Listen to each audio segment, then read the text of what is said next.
So hey guys, welcome back to the channel. This is a story about what if Naruto had descendants in Kurama. Part 1.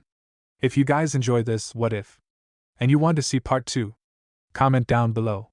And let me know before I start. Please do support for more awesome content. And leave a like and don't forget to subscribe to my channel. And also share this video with your friends. And check out the description. And check out my playlist. So let's start the video. Chapter 1. The Beginnings. It was a clear night in Konohagakure, the shinobi village in service to the Land of Fire, one of the 5 major elemental nations ruling the large continent. Arguably the most powerful of the 5 great hidden villages, Konoha endured and survived attacks from the others and their allied minor villages in 3 separate large-scale conflicts called the Great Shinobi Wars. Even more impressive, they came out among the decisive victors in each of those wars. Thanks to the powerful, and somewhat eccentric, shinobi in service to the village that helped secure those victories, it was a quiet and peaceful night for citizens of Konoha without any fear of unprovoked attacks from outside forces. Despite that, members of the Uchiha police force were diligently keeping the peace with their silent patrols on the streets and rooftops. In addition, the Special Operations Force AMBU, while unseen, also watched for any danger from the shadows. All whispered conversations in the shadows and drunken mumbles from a few stragglers ceased abruptly when they all sensed a growing presence in the air. Glancing up from whatever they were doing, they noted an old man walking down a dirty and poorly maintained street, a good sign that he was in one of the poorer parts of Konoha.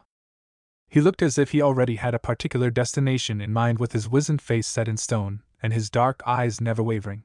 For A and B were easily keeping pace with the old-looking man from the rooftops, slipping between shadows silently and unseen.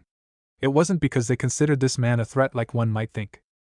Instead, they would give their lives to protect him from any slightest indication of danger coming from any direction. This village leader, and the powerful commander of its military, was known as Sarutobi Hiruzen, or the 3rd Hokage.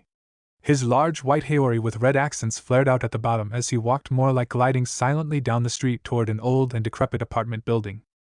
He stopped in front of its entrance gate for a moment, and shifted the front brim of his large and iconic conical Hokage hat up to glance at the fresh graffiti covering the front of the building and its perimeter wall. He sighed despairingly as he stroked his graying pointed goatee and read over the painted text. "Die, demon, and go away, monster," were some of the kinder words he made out. It's already been years since the QB attack. Why do the people of this village still carry so much hatred? He thought angrily as he almost forced the creaky old front gate off its hinges, opening it, and continued onward into the building. The 4 ANBU guarding him split up, with 2 going inside after him in almost invisible blurs while the other 2 took up vantage points on the rooftop. After making his way up several flights of stairs to the top floor, he arrived at the door to the apartment belonging to one Uzumaki Naruto. The young boy was living here by himself, ever since he was forced out of the orphanage last year, and the 3rd had to give him a place to live in since no one was able to adopt him due to politics involved. As soon as he moved in, the tenants all immediately moved out. Even the landlord. In all senses, it was an abandoned building slowly falling into disrepair. Only the occasional genin team hired by the 3rd himself to do maintenance on the building barely kept it from being unsafe to live in for the young boy. He raised his hand to knock on the door, having come here to check in on Naruto, and hand him an envelope holding this month's allowance. Waiting patiently as the knocking echoed almost forebodingly throughout the hallway, the Hokage's thoughts began going over what had been happening to this child, not for the first time. And certainly not the last time. He couldn't help but blame himself for not being able to save his former successor, the 4th Hokage Minato Namikaze, from sacrificing himself to seal the QB into his own newborn son, Naruto, during that disaster on October 10th so long ago. Naruto's mother, Kushina Uzumaki, who was already fatally wounded from when the QB inexplicitly broke out of her seal while giving birth, sacrificed herself holding the demon fox down with her unique chakra chain to help her husband complete the sealing process. If only Hiruzen had managed to get there before the 4th Shiki Fuijin sealing ritual took place, he would have gladly taken Minato's place in the Shinigami's stomach. That would have at least allowed the young man to live in order to be able to take care of his son and protect him from those who resented his status. Instead, after the deaths of Minato and Kushina, Hiruzen, even as he mourned his beloved wife's death, was forced to come out of retirement and retake the Hokage hat until another suitable replacement could be found. Somewhat regretfully, he was also forced to keep Naruto's parentage a secret, even from the child himself. A Wagakure in Land of Earth would have likely attempted to kill any offspring of Minato Namikaze, the man who single-handedly decimated a large portion of its army in one battle with his deadly techniques in the last great shinobi war. That would include sending assassins after an infant. The Hokage could not risk that with his village still recovering its shinobi force from the war and the Kyuubi's destruction, at least until Naruto himself grew up to be strong enough to defend himself from most adversaries. Unfortunately, due to his parentage being secret and having to be hidden among Konoha's many orphans as a legitimate ward of the village's civilian council, this left him alone to face the coming animosity. When it was leaked that the Kyuubi was sealed into this young boy, most of the village believed him to be a true reincarnation of the monster itself instead of being its container. The Hokage and many other respected shinobi did try to stem the coming storm by publicly announcing that Naruto was just a human child who had the misfortune of being chosen to carry a heavy burden. For that, he should have been viewed as a hero. The villagers, in their grief and hatred over losing their beloved fourth Hokage and many of their loved ones, ignored their pleading and tried to openly attack and kill the infant anyway. After seeing his ANBU stop so many attempts, the third became angry and passed a law forbidding any talk of Naruto being the Kyuubi container on pain of death. He hoped that the hatred would not be passed down to the child's own generation at least, though he knew that was a fool's hope at best. In the years since the attack, quite a few shinobi, like the Yamanaka clan head and the famous Hatake Kakashi of the Sharingan, found themselves blocked in every attempt to take Naruto in thanks to the village council making it a mission to put up impassable red tapes in order to keep the child isolated as much as possible. Blinded by their hatred toward the Kyuubi, the civilian council refused to believe the child could not be the demon fox and kept finding ways to discreetly have their ward die early without intervention from the Hokage. They began by denying him even the basic necessaries of life by often having him kicked out of stores and restaurants, and overcharging him for anything, even expired food. It was only luck that there was no attempt to attack Naruto outright due to the ANBU standing guard around him in the shadows almost all the time. The old man had to allow a small smile as he remembered how his most powerful, and rather antisocial, ANBU, recently promoted to commander, was quite protective of the cute and innocent infant back then. The Hokage, in all his power, could not do much as there wasn't any evidence that the council was going behind his back. Instead, he could only watch over Naruto from afar as the child continued to be more isolated from everyone in the village. Even the children his age avoided him due to their parents warning them to stay away from him without any explanation. The old man was brought out of his grim thoughts by the cold silence that followed his knocking. It unnerved him somewhat, since he felt this wasn't due to the stillness of an empty apartment. His shinobi senses, refined by age and experience, told him this was unnatural. To confirm, he waved a hand and two ANBU seemed to melt out of the walls on both sides of the door. They immediately went down to one knee where they stood in salutation to their leader. "Has Naruto-kun left the apartment at any time tonight?" Hiruzen asked the dog-masked ANBU with gravity-defying silver hair kneeling to his right. This particular ANBU captain was called Inu or, more famously, Hatake Kakashi of the Sharingan whenever he wasn't wearing his ANBU mask. "No, Hokage-sama. He entered the apartment mid-afternoon and hadn't left since. Before that, we followed him through his usual routine. Aside from eating lunch at Ichiraku Ramen, nothing of interest happened today," Inu replied quickly. The Hokage seemed to contemplate this for a moment before the ANBU added. "But he seemed out of it. I think he's depressed." A small shiver went down the third's spine at this observation, and one thought went through his mind out of instinct. It couldn't be. It should be impossible for a young child to think about that. He immediately pointed his index finger at the door and four ANBU, the two guarding Naruto plus the two that followed the Hokage into the building, quickly surrounded the door with two on each side. Inu, on the right side, picked the lock almost instantly and slowly opened the door. When it tapped fully open against the wall, all four masked shinobi quickly zipped into the apartment with a textbook crisscross entry procedure. The Hokage, walking calmly but decisively, then immediately followed them in. The first thing he noticed was the deep darkness and the unnatural quietness permeating throughout the entire apartment. Even if Naruto was sleeping, shallow breathing should have been heard at least. Inu and his partner were standing in the unlit kitchen to the left, and the other two ANBU took positions in the empty living room to the right. After a quick scan, all five noted some dim light leaking out from under the door to the bathroom down the hallway opposite from the entrance. The third desperately hoped that the young child was just taking a bath and ended up falling asleep. Inu shattered that hope into a million pieces. "Hokage-sama, I smell bee blood. So much of it. he whispered haltingly with his uncovered eye widening behind his ANBU mask. Not wasting any time, the third, with speed not seen by any for years, blurred to the locked bathroom door and using nothing but his natural strength, easily ripped it off the frame with a thunderous crack of its cheap plywood construction around the hinges. Tossing the door aside with the ANBU immediately moving up behind him, Hiruzen prepared himself for what was beyond. And still could not contain his shock. Blood? If one had to describe the horrific sight the Hokage and the ANBU saw in the tiny bathroom in one word, it was simply that.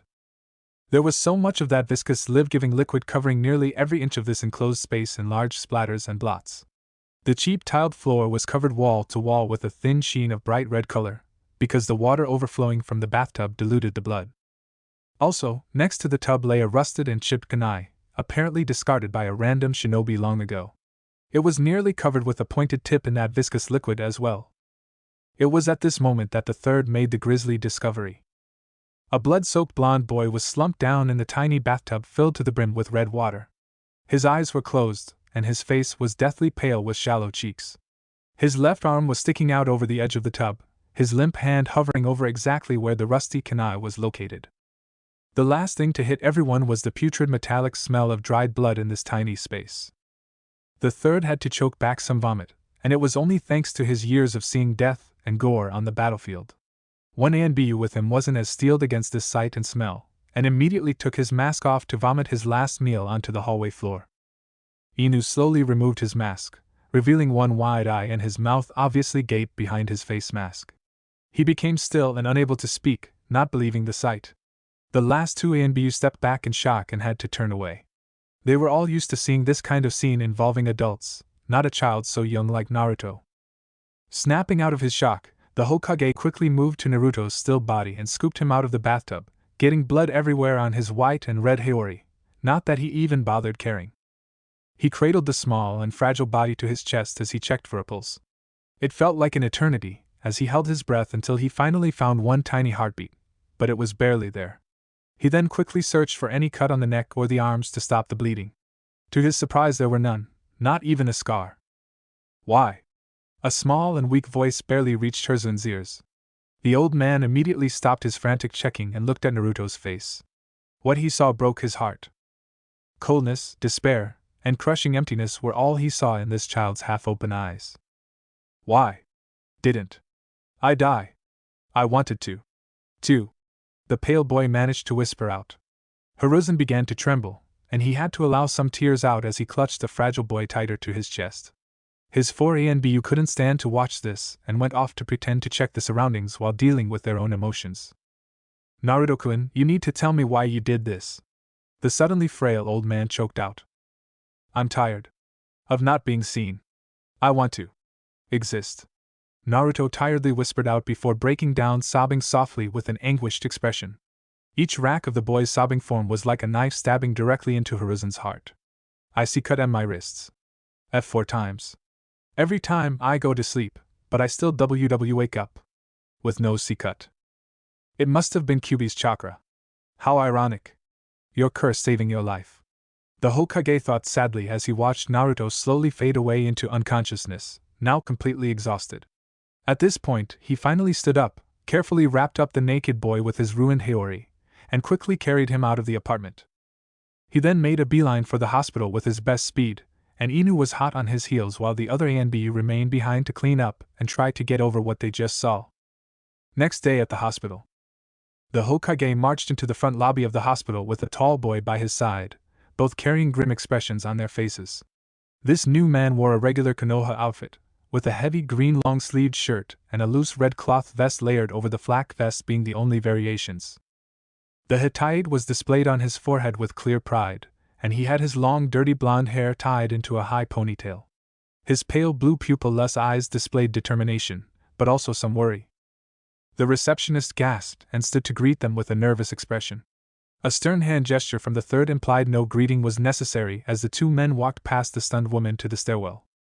Upon arriving at the correct floor, they continued briskly to Naruto's room that was currently under heavy watch with 2 guards at the door and an ANBU hidden in the ceiling inside the room. The Hokage immediately dismissed the guards with a gesture. As they entered the room, he then waved his hand to allow the ANBU to appear from the ceiling. It turned out to be Inu. Glancing at each other briefly, all three men then had a quick look at Naruto in his hospital bed. He still looked pale and unconscious. A small and pained intake of breath from the new man was the only sound anyone made. While the blonde stood still staring almost despairingly at the patient, Inu and the Hokage immediately set to putting up several security seals around the room. After a moment of tense silence, the Hokage finally spoke up. Yamanaka and Noichi, what happens here never gets past these four walls. Is that understood? The answer was a grim nod from the now identified head of the Yamanaka clan, and one of the top experts in mind arts. Now, I wish to thank you for discreetly taking care of the ANBU who were with us, as well as the doctor who was here last night. I doubt they would miss the memories anyway, and we absolutely have to keep this to as few people as possible. The Hokage offered with a sad smile. I wouldn't want to remember this either if I had a choice, Hokage-sama. To think this child is the same age as my daughter. Inoichi trailed off as he stared sadly at the feeble blonde boy sleeping peacefully in the bed. This was the child he and his wife wanted to adopt since birth. He felt red-hot anger flare up inside against this village's civilians for impeding them so much, and had to work to remain calm. The third nodded before turning toward Inu. Inu, would you like to have your memory from last night altered? The ANBU slowly took his dog mask off to reveal a man with one lazy-looking eye. The other was covered by a small black eye patch designed to fit inside his ANBU mask. A dark blue spandex face mask covered the bottom half of his face all the way up to his nose. Hatake Kakashi shook his head in response. No, I need to remember this, Hokage-sama. It'll encourage me to make sure he's better protected from now on. He replied in an unusually serious tone for anyone that knew him personally. The third nodded again with a sad smile before turning back to Inoichi. Inoichi-san, as we have discussed before, I would like for you to go into Naruto-kun's mind and completely remove any trace of the past 48 hours from his memories. Then go back to the time he just left the orphanage and work from there to the present, altering some events he encountered in subtle ways that may help him feel a little better about himself. Even random acts of kindness from non-existent strangers will help. As for why he ended up here, an accident involving him hitting his head should work and explain the foggy memories he may have after this. If you wish to object about any ethical issue with this, now is the time to do it, and I will note it in the report that I'm making for Hokage's eyes only. Inoichi shook his head. How could he object to this? No child should ever have to think about committing suicide. He then walked over to Naruto's bedside and pulled up a chair so he could sit comfortably as he dived into the boy's mind. Upon reaching up to the boy's forehead with his hand, the Hokage decided to give the clan heat a warning. Be careful, only Minato-kun knows exactly how the QB seal works, and you may encounter the beast in there. If you do, give it a wide berth and try your best to fix the memories. It should not be able to harm you, but it may attempt to speak to you. Be wary of it. Inoichi only hesitated for half a second before touching his hand to the boy's forehead. The closing of his eyes and slight slumping of his shoulders were the only signs he had successfully entered Naruto's mind. The Hokage sighed as he sat in another chair. I hope this works, he mumbled as he and Kakashi watched over the two blondes. 2 hours later. Inoichi blinked awake as he removed his hand from Naruto's forehead. The Hokage and Kakashi looked up at this movement, and they were surprised to see the blonde shoot up out of his seat with his body trembling from unbridled rage. How dare they? He growled out quietly before exploding. Those bastards! How dare they? He roared before slamming a fist on a nearby wall, cracking it a little. Afterward, he had to work to regain control and managed to calm down a little. The Hokage and Kakashi were stunned to see the normally calm clan head fly off the handle like this.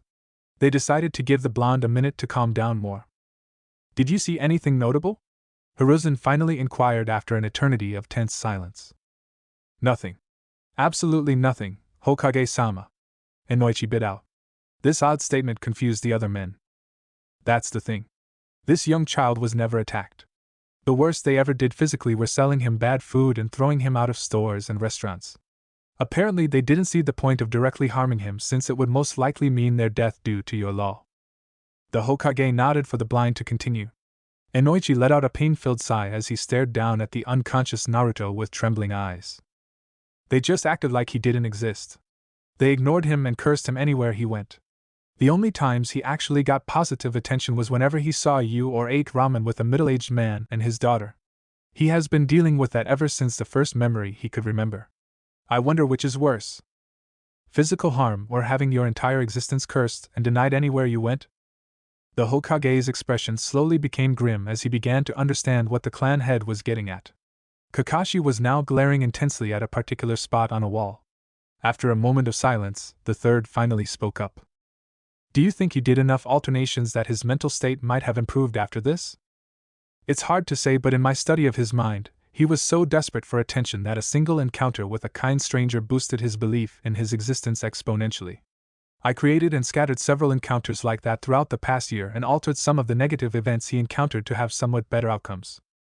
I even put myself in one of the new memories so he would feel comfortable talking to me if he sees me again around this village. I will likely introduce my daughter to him to be friends at that point. The civilians will object to seeing these two together, the third stated calmly. They all can go to hell for all I care. Inoichi snarled in response, before taking a breath to continue calmly. My wife and I have allowed ourselves to be pushed around by them and their red tapes whenever we tried to adopt young Naruto. We've dealt with it long enough, and if we cannot go that route, then we will involve ourselves in his life another way. It's not like they can legitimately order Inoheim to not be friends with him. The Hokage nodded in response. I couldn't agree more. I will support you and whoever goes this route fully. Did you do anything more in his mind? I couldn't because I'm sure he'd notice. I believe when he wakes up, he should be in a better mood. Even then, I still hope he will become friends with my daughter and the others. That will go a long way toward validating his belief in his existence. Inoichi spoke in an analytical tone. Very good. What about Kyubi? Did you encounter it? No, Hokage-sama. I easily felt its presence in the mindscape, but Naruto's memories were located far away from the Kyubi, so I was able to work unimpeded. Inoichi replied with apparent relief. Good. The fourth did an excellent job with the seal then. Now I need you two to understand why none of this leaves the room. The Hokage began with a firm gaze at the two men before continuing. If news of this got back to those who are still angry about the Kyubi, they will believe whatever they were doing was working and will intensify their efforts, making this worse and isolating him even more. I do not want to see a repeat of what I've seen the night before. Naruto-kun and suicide should not exist together in the same sentence. I know you believe this as well. The other two men nodded in firm agreement. The third sighed before putting his hand up in a half-rammed seal and whispering Kai to release the security seals in the room. Inoichi slowly rubbed his palm on the young blonde boy's forehead with a sad expression before it changed to one of full-on determination. He then excused himself to leave. Kakashi, sensing that Naruto was coming out of his sleep, decided to put his dog mask back on and return to his hidden position on the ceiling. Hiruzen calmly straightened out his Hokage outfit a little bit before taking a seat next to the bed. It wasn't long before the young blonde began to stir and yawn, as if he was waking up from a long and fulfilling night of sleep. The other two occupants of this room immediately noticed the changes in the little boy's cerulean blue eyes. They weren't as empty or soulless as before. They showed some of their usual brightness with some visible confusion as the boy took in his surroundings. Hokage-jiji? Naruto muttered in surprise as he saw the third and then surveyed the hospital room with a confused pout. What? What am I doing here? Did something happen? Sarutobi Hiruzen, the third Hokage known as the famed god of shinobi, and the professor was suddenly stumped and silently cursed his stupidity at forgetting to ask Inoichi for details regarding the supposed accident that had the boy land in the hospital. He heard the tiniest bit of snickering and glanced menacingly in the direction of the hidden Kakashi. The corners of his lips barely twitched upward when he heard a gulp. He still got it. Naruto-kun, I'm glad you're okay. And you're in the hospital. I was told you were admitted here unconscious after you hit your head. What was the last thing that you remember? He tried to fish the fake event out without suspicion. He saw Kakashi shrug and did a SOSO gesture with his hand out the corner of his eyes. He frowned in slight offense. Maybe he should make the one-eyed Anbu a sensei for 3 brats as punishment. While the old man was contemplating unfair punishments, young Naruto was concentrating to remember what happened. I was walking through the park and I saw a girl trying to climb a tree. Naruto muttered as he continued to work through the fogginess in his head. All I could remember about her was that she had long brown hair. I didn't even see her face. I was watching her, and she suddenly screamed and slipped off. I ran toward her and tried to save her.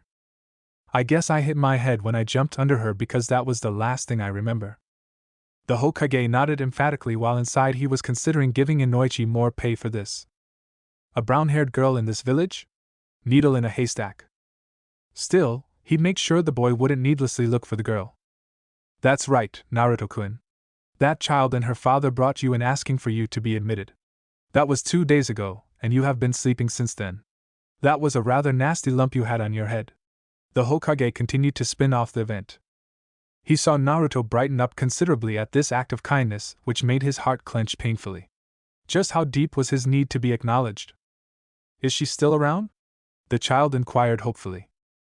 Unfortunately, not anymore. Hiruzen's heart almost broke at the boy's visible disappointment before he quickly continued. It turns out she's the daughter of a traveling merchant, and they have left the village. She was playing in that park to pass the time while her father did some business. She did leave the staff a message to pass on to you, however. Naruto perked his head up, waiting to hear the message. She wanted to thank you for saving her. And that she hopes to see you again eventually, the Hokage said with a warm smile. Naruto's smile was enough to brighten up the room. The third saw Kakashi give a thumbs up for his acting. Maybe he'd put off making a sensei for a while longer. Now, Naruto-kun, you get some rest, and I have to get back to my duties. You will be released tomorrow morning. Get some sleep in the meantime, all right? The third stood up, getting ready to leave.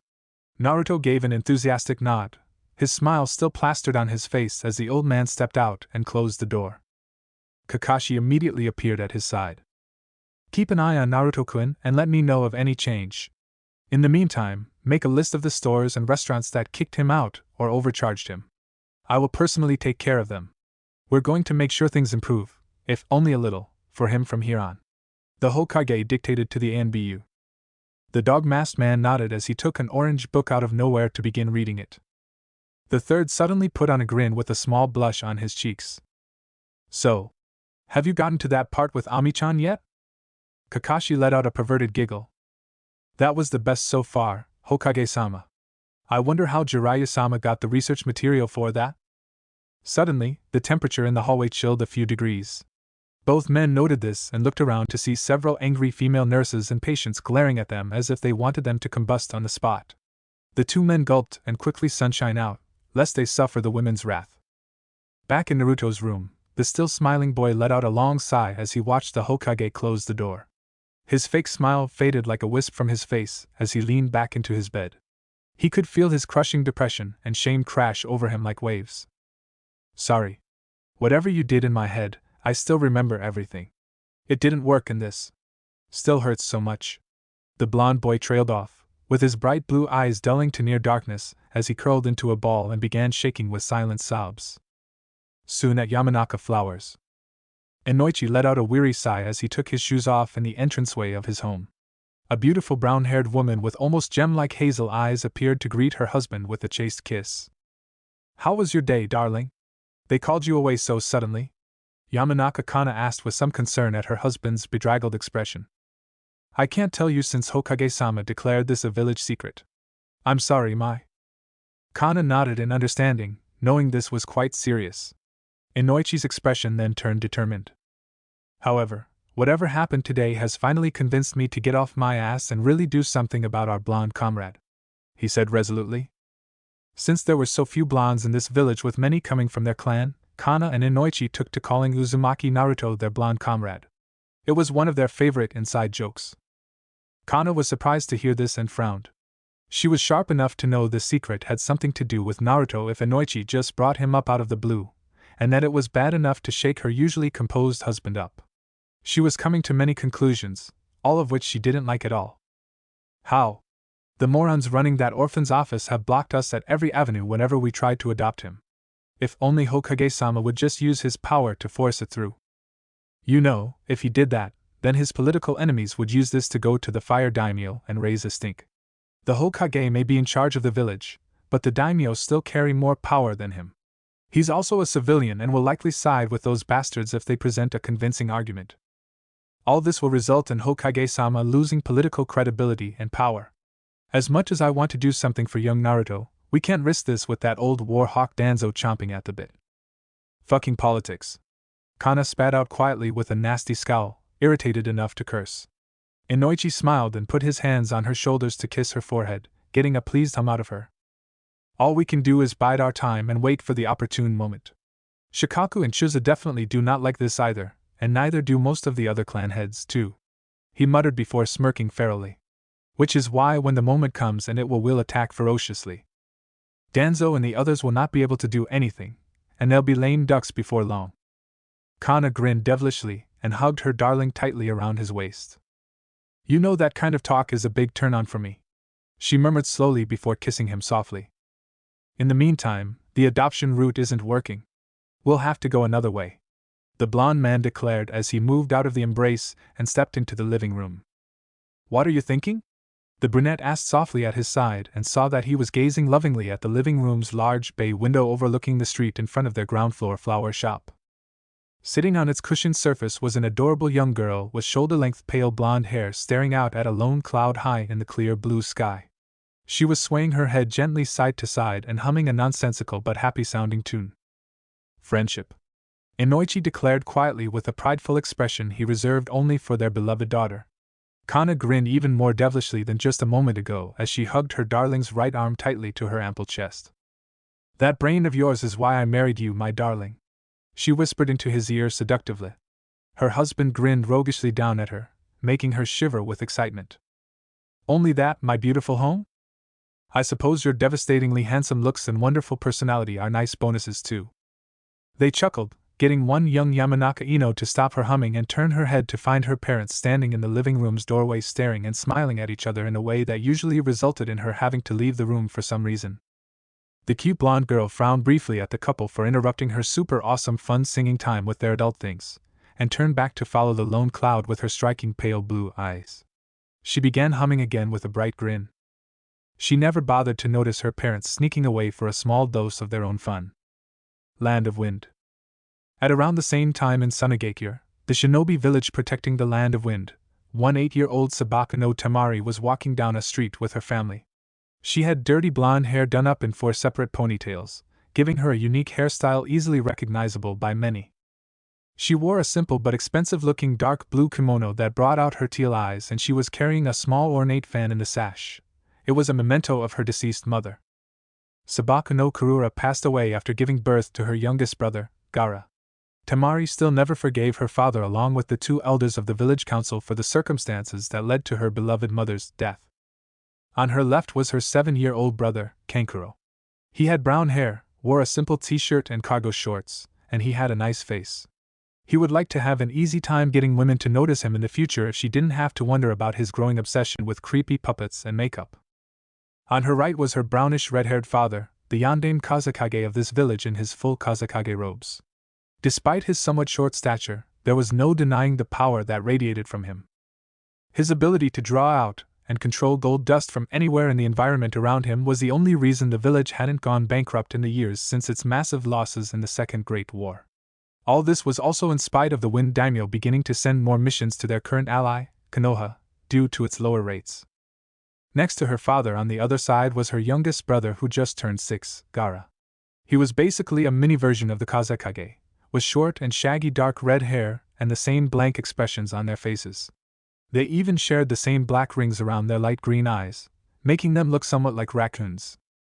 He wore a simple black full bodysuit with a white tunic draped over his right shoulder and wrapped around his waist. He also carried a small gourd, full of his near-sentient sand, on his back. Everyone on the street gave the family a wide berth. Tamari knew it wasn't out of respect for the family, who were basically royalty in this village. It was because they feared Gara due to the fact that he was the host of the Ichibi, or one-tailed beast, named Shikaku.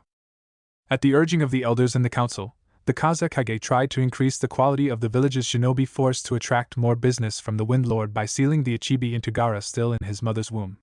This led to complications during the childbirth, resulting in Kurura passing away as she held the tiny and frail Gara. Tamari gritted her teeth at the memory. Since her mother's death, the family became broken and dysfunctional. Tamari and Kankuro barely managed a tiny semblance of a sibling relationship, while living in constant fear of their youngest brother's occasional psychotic episodes.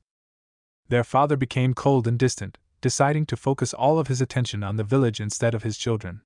The worst off from that death was Gara himself, however. Due to his sentient sand controlled by the Ichibi inside him, other people feared him and kept away from him. At first, Gara wanted to make friends, but his sand kept accidentally hurting and killing some people.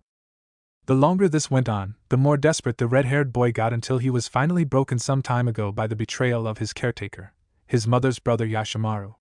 The only one to ever show him compassion in his lonely existence.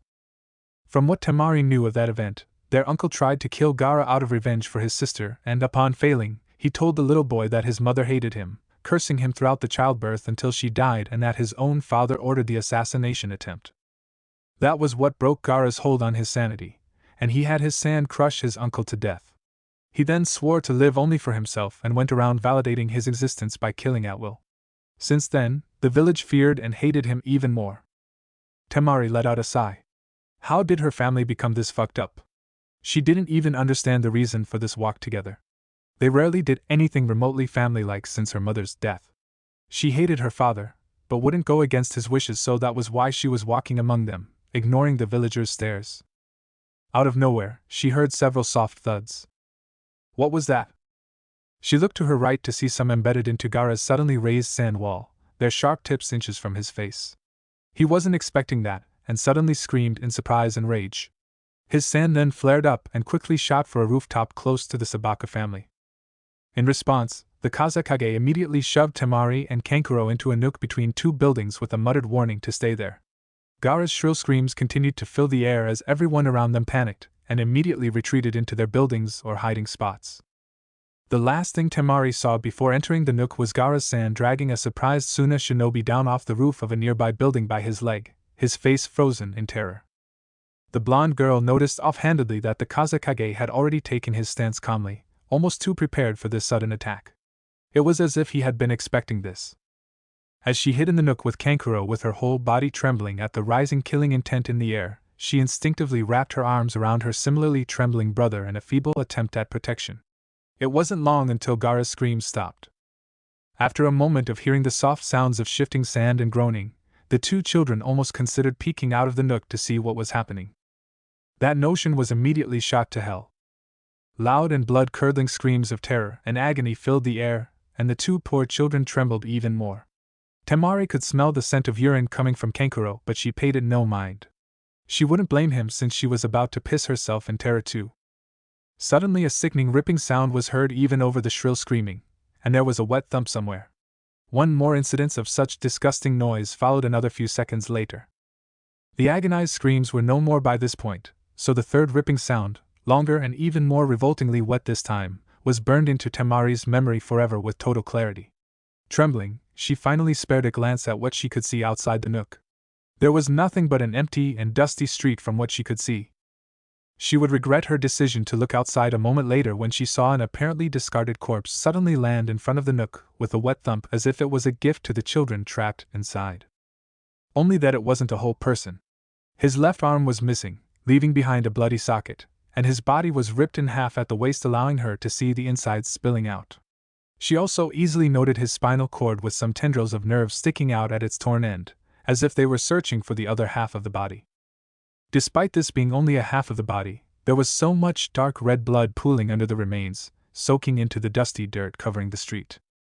However, the most horrific thing she saw was the frozen look of terror on his face, with sand dribbling out of his wide-open mouth and nostrils, as if he had seen pure evil itself. Taking this sight in, she finally let her bladder control go and opened her mouth wide in a silent scream as her body instinctively prevented her from making any sound in pure self-preservation. The last thing she remembered before fainting due to the stress of this horror was seeing the glitter of gold dust floating from the ground as her father apparently prepared to subdue Gaara.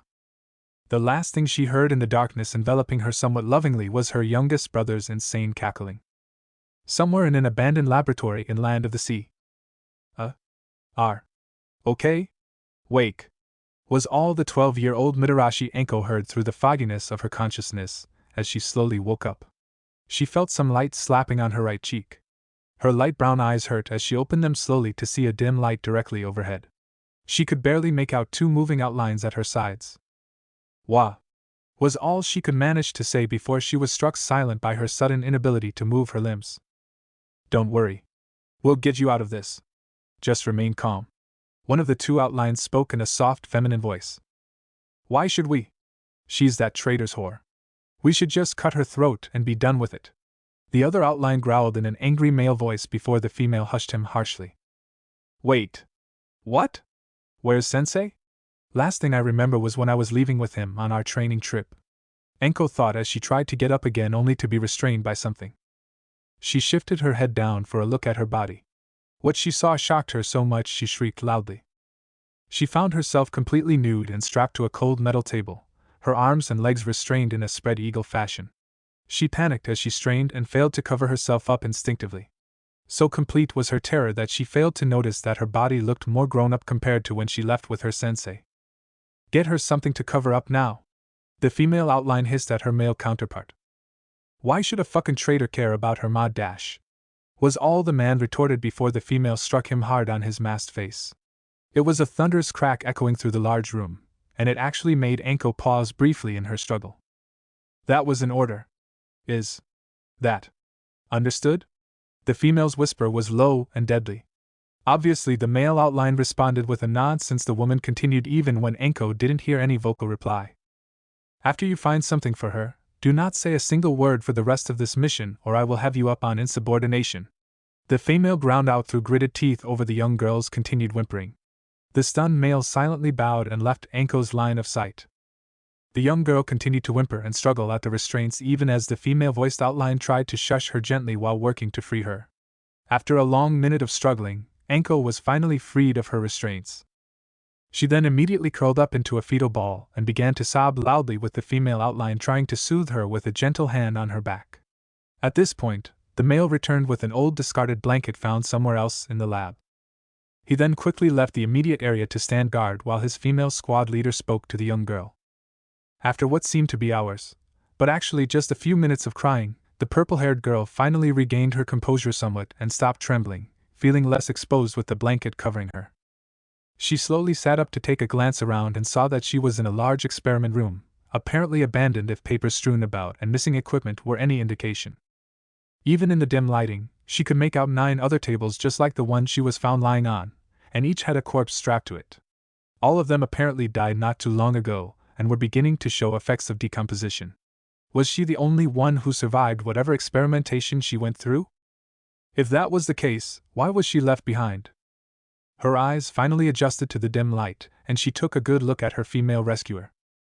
Her savior turned out to be a Konoha ANBU. The taller masked woman was wearing a dark blue armored and sleeveless outfit, showing her bare upper arms with a tattoo on each shoulder denoting her as an ANBU and a captain of a squad respectively. She had beautiful long purple hair somewhat lighter in hue compared to her own purple hair. Finally, Enko noted that ANBU's mask was shaped and painted like a cat's face. She took a shuddering breath, resolving to figure out what happened to her. Nico-san, I don't know what's going on. Where am I? Enko forced the words out of her throat, hoarse and dry from her panic a few minutes ago. The cat-masked ANBU seemed to take a moment to consider her response. Before we start on that, I need you to answer a couple questions honestly.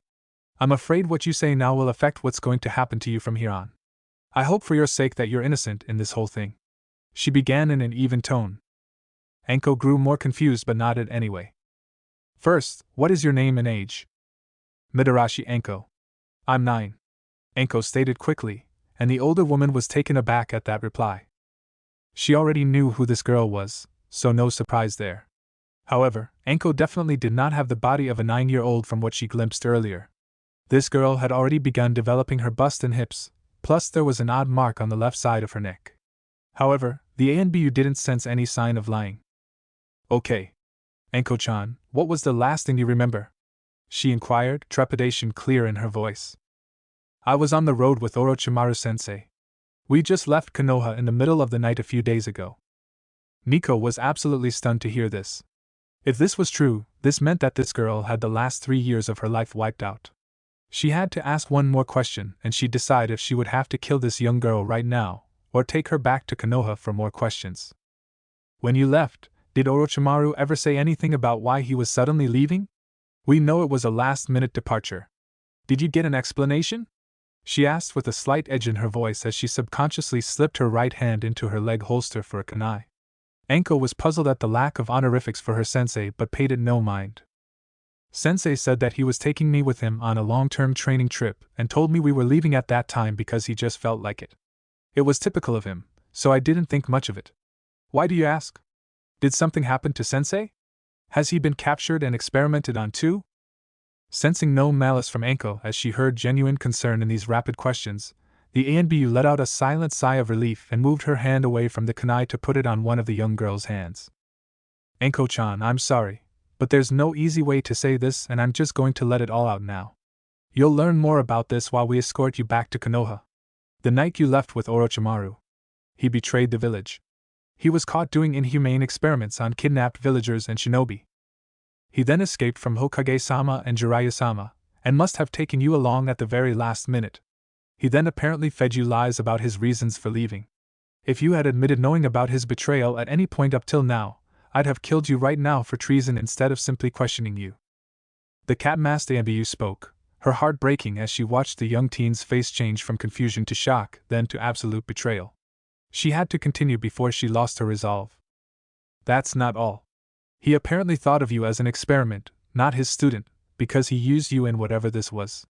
This room is part of a laboratory complex that the Intelligence Division believed to have belonged to Orochimaru. We were sent to investigate here and that's how we found you. You're the only one alive in this entire place. Anko's expression continued to break down as her light brown eyes began to leak tears non-stop. Lastly, it's been 3 years since Orochimaru's betrayal. You're not 9, you should be around 12 now.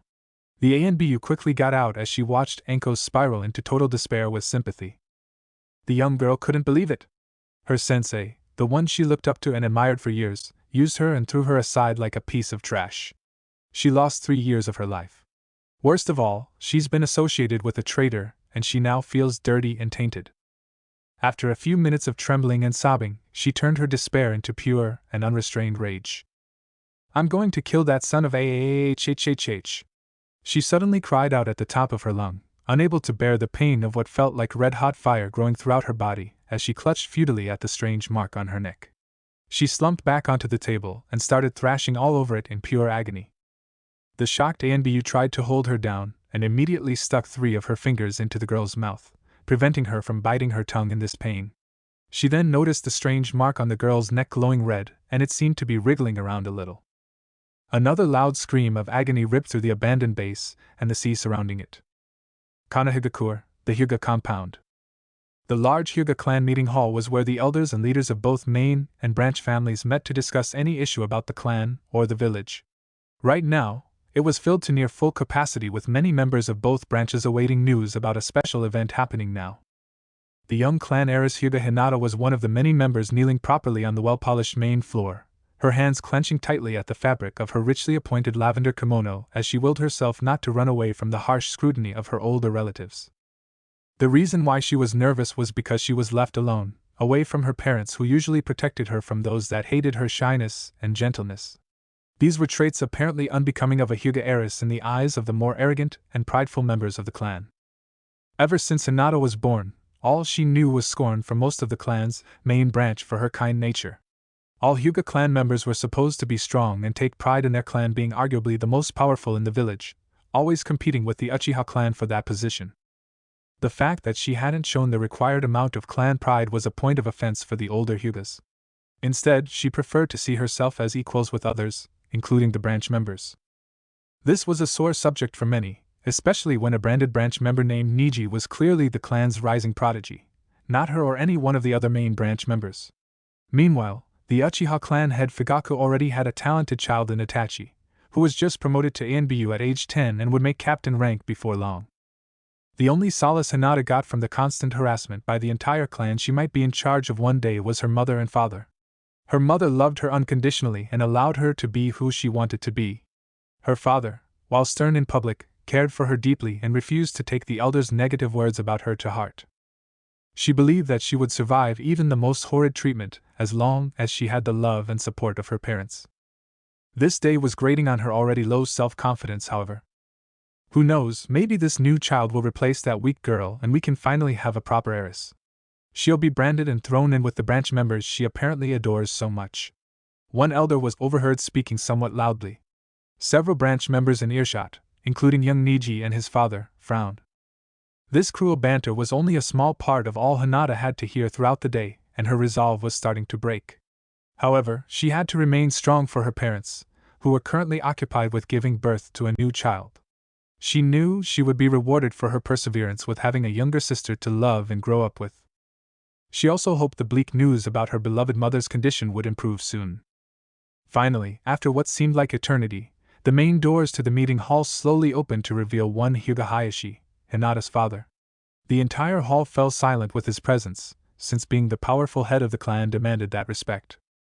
Hinata almost jumped up in delight, and had to work to keep her composure as a proper Hyuga in front of the others. Any hope of this being a happy occasion was shattered when she saw something wrong in his grim expression. It can't be. Oh, please don't let it be true. Hayashi was feeling numb and broken on the inside, despite keeping up the charade of a powerful man on the outside. He had known that there would be complications with this childbirth due to forewarnings by many doctors, and was prepared for whatever could happen. However, he hoped with every fiber of his being that his beloved wife would survive the childbirth, and they would be welcoming a healthy baby girl into this world together. The baby, now named Hanabi, did survive and was in perfect health. However, Hyuga Hitomi did not live through the process. Hayashi had to allow himself a long few minutes to shed his tears over his wife's covered body and regain his composure. It would not do him any good to look weak in front of the other main branch members, now that he needed to be stronger than ever for his two beloved daughters. Sometimes he wondered if he was truly in control of the clan, rather than the elders who tried to run things from behind the scene. As he stood in the doorway, he spared a glance at his eldest daughter, and his resolve almost shattered into a million pieces as he watched the painful realization slowly creep up on her face, with her pale lavender-tinted eyes widening and becoming watery. However, she hadn't allowed any tears to escape yet. He would have been proud of her for being able to keep up a strong appearance this long if the situation didn't require the opposite reaction in his opinion, which was to let it all out and fall into a sobbing heap. He would allow her that chance soon. I will bring you mixed news. We have given birth to a very healthy infant. Our newest daughter's eyes are excellent, and she will be a strong member of this clan. She shall be called Hanabi, and it is my hope that this clan will help her grow into an outstanding individual. The clan head spoke with a hint of fatherly pride, but there was no happiness in his voice. No one in the room had said anything or moved to congratulate him. They were obviously sensing there was more to this. He continued. However, due to complications during childbirth, my wife Hyuga Hitomi passed away peacefully in her sleep just after she had enough time to hold Hanabi in her arms and name her. The room remained deathly silent. Only one sound could be heard, and it was coming from Hinata. She was slowly grinding her teeth with trembling eyes, and her hands were now clutching desperately at the fabric of her kimono as she was trying to keep her composure for a while longer. With this sad news, there will be no celebration, and I wish to retire with my daughters to our house to grieve in privacy for the rest of the day. Hayashi finished with a tone that left no room for objections. He gestured for Hinata to rise from her kneeling position and allowed her to walk past him as he closed the doors. The entire room then broke into whispers. My daughter, you may go ahead. I will retrieve your new sister and join you soon. Hayashi spoke with as much affection he could spare in his tone. Hinata did not object as they split up, and she quickly picked up her pace toward their house. Hayashi arrived a few minutes later with a tiny bundle in his arms to hear loud sobs and wails filling the house's common area. After a brief second of searching, he found his eldest daughter kneeling on the floor by the living room table. Her head was buried in her arms, resting on top of it as she continued to cry loudly, her tears wetting her that became loose and disheveled from apparently running the rest of the way here. As if sensing the mood, the little bundle in Hayashi's arms named Hanabi began to wail loudly too. Sighing painfully, the father of two could do nothing but take his seat by Hinata with a soothing hand on her back as he allowed a few tears to run down his cheeks as well. Chapter 2: The Beginning of a Beautiful Friendship. Uzumaki Naruto, 8 years old, was taking a leisurely walk through the quiet walkways of the clan's district, admiring the beautiful full moon in all its glory on this night. He was heading home to his crappy apartment from the Nara compound, the residence of one of his close friends, Naro Shikamaru. He had been invited over for dinner with the Naras and to play several shogi matches afterward with the pineapple-haired Yelnir. The blonde found it hilarious to see his incredibly lazy friend, a bona fide genius, be both fascinated and frustrated by his unconventional tactics, even though he ended up losing each match anyway. He considered it a victory on his part if he forced the pineapple-haired lazy ass to take his famous thinking pose, in which he sat still with eyes closed and his hands together in an odd gesture, during the match. Smiling fondly at the memory of Shikamaru, Naruto wondered how he managed to turn his life around quickly and made friends so soon after that fateful night. Despite Inoichi's best efforts, he still remembered everything. Every drop of spraying blood, the sound of his wrist tearing open with the jagged blade of the rusty and discarded kunai he found in an alley, and his surrogate grandfather crying over his bloody body. He had no idea how, but he knew as soon as he woke up that the memories planted in his head were fakes, and the real ones remained. The fake events were just foreign objects in his mind that he recognized immediately. Naruto could have thrown a huge fit with the Hokage for messing with his head, but he understood why upon seeing his surrogate grandfather's anxious face. The third simply wanted the young boy to be well and happier. He then did a better acting job than the Hokage ever did to assuage the old man's fears about his mental state. After the third left the room, Naruto then spent all day in the hospital bed thinking about what happened the night before, and decided to push down the pain and loneliness just a while longer for his surrogate grandfather's sake. The crushing depression he felt about what he attempted didn't make that decision easy, though. He wondered how to even begin, and it wasn't long until he remembered that tall and blonde ponytailed man he saw in his fake memories. It was soon after he was released that he ran into the same man around the village, and found his name to be Yamanaka Inoichi. He was then quickly introduced to the man's daughter. Yamanaka Ino became quite important to him quickly. In fact, he honestly thought he would have gone back to try to finish the job for the final time if he hadn't met her just in time. It also probably helped his fragile mental state at that time that he developed a small crush on her because he enjoyed her genuine cheerfulness and playful nature compared to the fake smiles he used to display in the past. They became fast friends and he was introduced soon after to Shikamaru and the eternally jolly as long as the word fat wasn't heard Akimichi Choji. The four of them got along great even though they annoyed each other with Ino's bossiness, Shikamaru's laziness, Choji's over-the-top gentleness, and Naruto's pranks. He remembered being scared out of his wits when he was first invited over for dinner with the three clans when they gathered for their bi-monthly dinner party. After some prodding from his friends and Ino's use of force dash, he finally relented to the invitation. To say it was an eye-opening experience to eat dinner with other friendly people was as much an understatement as saying one Hatake Kakashi liked porn a tiny bit.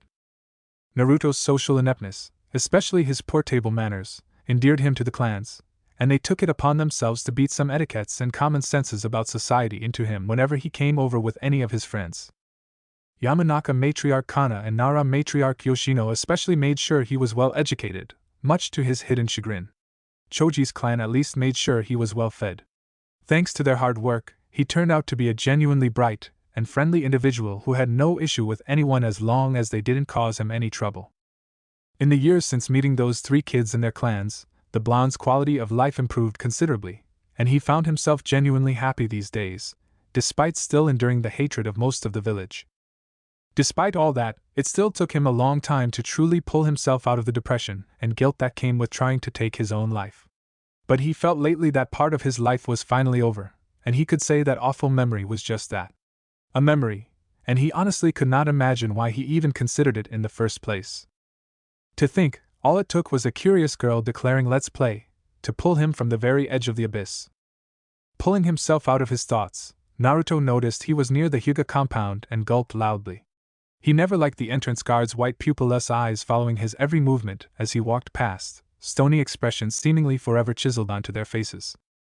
He wondered if the cute girl he met earlier in the year lived inside this compound. 3 months ago. Naruto grunted loudly as he found himself tackled to the dusty ground of the neighborhood playground by an overenthusiastic Ino, as she made to tag him. "Oh. Take it easy on me, Ino-chan. Where in the rules did it say it was okay for you to tackle someone in the middle of a simple game of tag?" he yelled from under his friend's weight. Ino smirked as she stood and smoothed over her shoulder-length platinum blonde hair to make it less disheveled. She was wearing a purple t-shirt with white capris. "Where in the rules did it say it wasn't allowed?" she shot back impishly, as she lightly dusted herself off. Naruto had no retort for that and resorted to annoyed murmurings about new rule forbidding Ino-chan from ever playing. His fellow blonde just giggled cutely before she noticed the time, and it was getting late. "Naruto, I have to get home to help mommy out. You gonna be okay?" She got a bright smile and a nod from the blonde prankster, and then left after a quick hug goodbye. When she disappeared, Naruto let out a sigh with a small blush as he remained unable to contemplate just what the cute blonde girl was to him exactly. He knew they were friends for certain, but he also felt slightly closer to her than he was with their two male friends. He hoped he'd get answers one day, if they ever came. "I guess I'll go home and treat myself to some ramen cups." "Wait. That's not so bad, he exclaimed with a picture of a ramen cup in each eye and a drool coming out of the corner of his mouth as he realized this lucky development. Before he left the playground, though, he heard scuffling in the bushes nearby. Curious, he decided to check out the disturbance and stepped carefully into the bushes. As he got closer, he heard several boys' boisterous voices and a whisper-quiet girl's frightened voice. Forcing his way through the leaves, he stumbled upon a group of 3 boys ganging up on a small and timid girl with short indigo hair. He saw that she was wearing a simple black training outfit and was quite cute, but what his eyes quickly locked onto were her beautiful white eyes tinted with a hint of lavender. They were wide and trembling with fear. All of her would-be bullies turned to the new annoyance. What? Don't bother us and beat it, shrimp. We're just asking this prissy Hyuga why she thinks her clan is superior over the rest of us. The largest of the 3 boys tried to dismiss Naruto with a lazy wave. The blonde would have none of that, and he sure as hell wasn't going to take having his height be made fun of. He let out a battle cry and launched into the group, smashing a fist into the nose of the apparent leader. A few minutes later found poor Naruto bruised and winded as he laid spread-eagle on the ground with the bullies, having grown bored with him and the still untouched Hyuga girl, leaving to find something better to do. The timid girl stared at the heaving form of her blonde savior in wonder for a moment, and gathered the courage to speak up. Ayano. I'm sorry why you had to jump in. It's because I am weak. The girl forced her words out in a tiny and stuttering voice Naruto had to strain to hear. After a moment of catching his breath, the boy slowly rose to his feet and dusted himself off a little bit. After another moment of tense silence, he finally spoke up. Don't worry. Strong or weak, I won't stand for seeing someone hurt if I can help it, he declared with a foxy grin and a raised fist. The girl's cheeks reddened considerably upon seeing the grin. She wanted to know more about this boy, but before she could introduce herself. Milady, it is time to return. A deep male voice echoed throughout the forest. The girl's pale eyes widened before she reluctantly bowed and left. Naruto shrugged this off and began making his way home once again, wondering about that girl. He thought she was as cute as Ino, and seemed very nice if not a little weird. It wasn't long before he forgot about the incident thanks to the power of ramen. Present. Naruto made it past the 2 Hyugas guarding the main gate and was walking along one of the compound's long perimeter walls. He realized it was already almost midnight according to the bright full moon overhead. Wow, that last shogi match took longer than I expected. As he walked in silence, he heard scraping of feet on a rough surface, likely roof tiles, but it was barely there. He doubted any other human could have heard this without chakra enhancement. He learned one day that he was blessed with heightened senses compared to other people because he was always the first to sense anything long before others noticed. He just never realized this until he was finally spending time with his peers and noticed his senses weren't exactly the norm. He also discovered at the same time that his sense of smell was about as good as a normal dog's, which he made use of this moment with a breeze blowing over him from the compound. He sniffed the air deeply and caught a slight hint of lavender. Was that a fresh shampoo scent? Naruto narrowed his blue eyes as he scanned his surroundings. The scraping and scuffling sound was getting closer, likely from the other side of the wall. Deciding to follow his instincts, he pressed his back up flat against the compound wall to try to blend into the shadow it was casting from the moonlight. The scent of lavender became stronger as the scuffling got closer. Then it all fell silent. A long minute of waiting followed with thick and stuffy tension filling the night air as Naruto rapidly shifted his eyes right and left down the length of the wall on either side. Finally, he heard a light thump as a pair of feet carefully landed onto the street from the top of the wall, and it was like an explosive tag going off right next to him since he was concentrating so hard on his hearing. He held back a pained gasp and an impulse to jump in surprise as he snapped his head to his right and glimpsed a tall figure clad entirely in a black stealth outfit. His body shifted into a ready state as his eyes searched the figure and zeroed in on a small bundle in the figure's left arm. He noted right away that it was a little girl in a white nightgown, and she was tied up tightly and gagged. Her lavender-tinted eyes were wide open with helpless terror. Few minutes ago in Hinata's bedroom. Hyuga Hinata was glad for this kind of day. A day in which the entire clan was busy entertaining a diplomat from the land of lightning's Kumogakure. Earlier in the day, the diplomats signed a tentative peace agreement with Konohagakure to help each other in certain aspects like aids, sharing some missions, and making some military concessions. That kind of dinner event kept the clan busy with preparations. A busy clan then would not harass Hinata as much, so she relished these days, which were still too few and far in between for her liking. The only things she had to worry about this day were to dress up formally, keep silent, and be composed at the large dining table, and that was it. After she took her bath with Hanabi, she put her younger sister to bed before slipping into her own futon. Her heavy eyelids began to droop, with her last thoughts being of that blonde-haired boy with the gorgeous blue eyes, cute whisker marks, and that heart-stopping grin. The next moment, her pale eyes snapped wide open as she felt a rough hand cover her mouth and a sharp blade against her neck. She stared right up at the face of a large black-clad man and saw the clear message in his cold and dark eyes. "Make a sound and you die." Her entire body froze at once, and she couldn't breathe. So complete was her terror that she barely noticed being pulled out of her bed, then tied up and gagged quickly. She only registered bits of the scenery changing as she was carried under the assailant's arm from her bedroom to the compound's rooftops, too terrified to think about anything. It was only when, upon landing on the walkway outside the compound, she locked eyes with a pair of striking blue eyes floating in the shadows by the wall nearby that she came to life. They widened in surprise and shone brightly in the moonlight, and she knew they were the same eyes she daydreamt about only a moment ago. Somehow, she felt her terror abiding, and unconsciously began to struggle. She fully realized now what was happening and decided she didn't want to be taken away from her father and sister, and would do anything to prevent that now. For some reason, she didn't want to just give up in front of these blue eyes. Naruto saw the girl begin to struggle after they locked eyes. He immediately recognized her as the indigo-haired girl he met 3 months ago and gritted his teeth. This was a bad situation, and he knew he was no match for that black figure. He didn't smell a single trace of this man, a good sign of an experienced shinobi. He would die before he even got the first syllable out if he tried to alert someone. But he had to save that girl. Naruto would be the first out of anyone to know that if she disappeared, she would suffer greatly.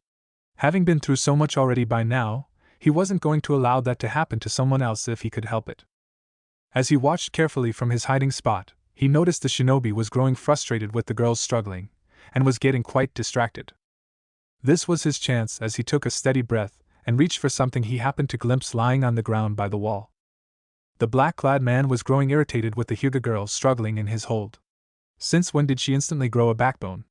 He gathered from observing his primary target at the dinner earlier tonight that she was a cowardly and submissive girl. He thought she was going to be the easier of the two Hyuga females to kidnap for his secret mission in an effort to acquire more carriers for Kumogakure.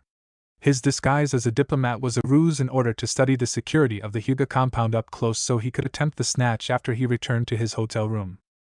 What would happen to the young girl and the shitstorm that had come when news of this got out? He didn't care. He was happy to serve the Reikage, and could almost taste the glory and fame that came with being the one to bring the famed Byakugan to his village. Whap!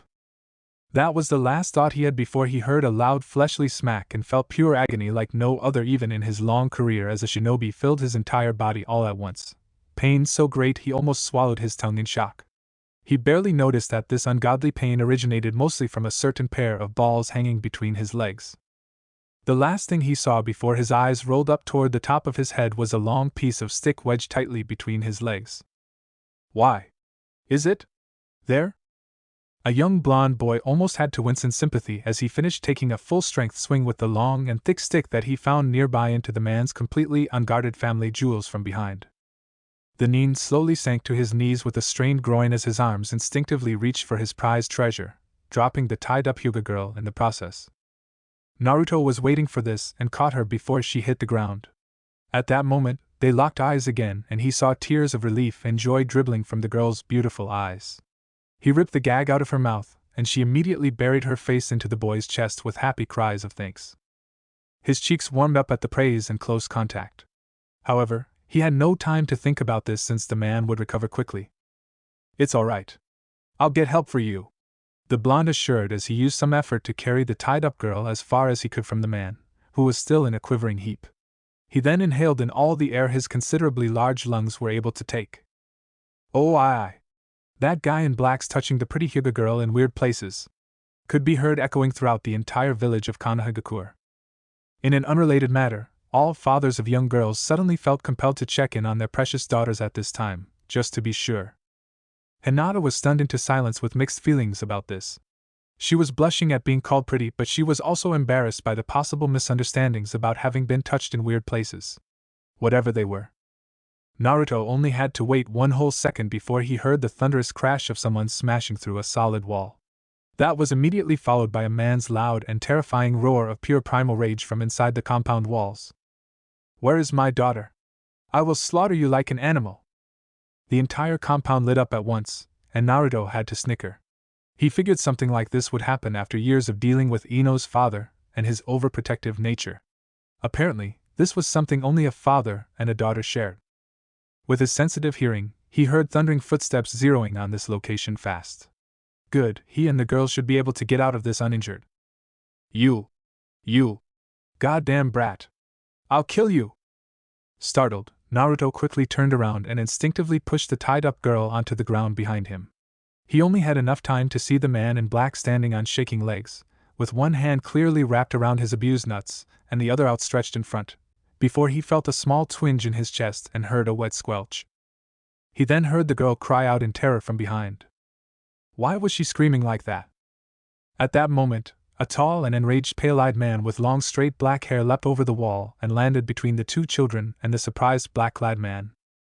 If it wasn't for the seriousness of the situation, it would have been hilarious to see a man of high nobility standing barefoot and bare-chested on the walkway in his white silk pajama pants, shredded and dirted by his alternative to using a door just a moment ago. Not to mention his wild and disheveled hair.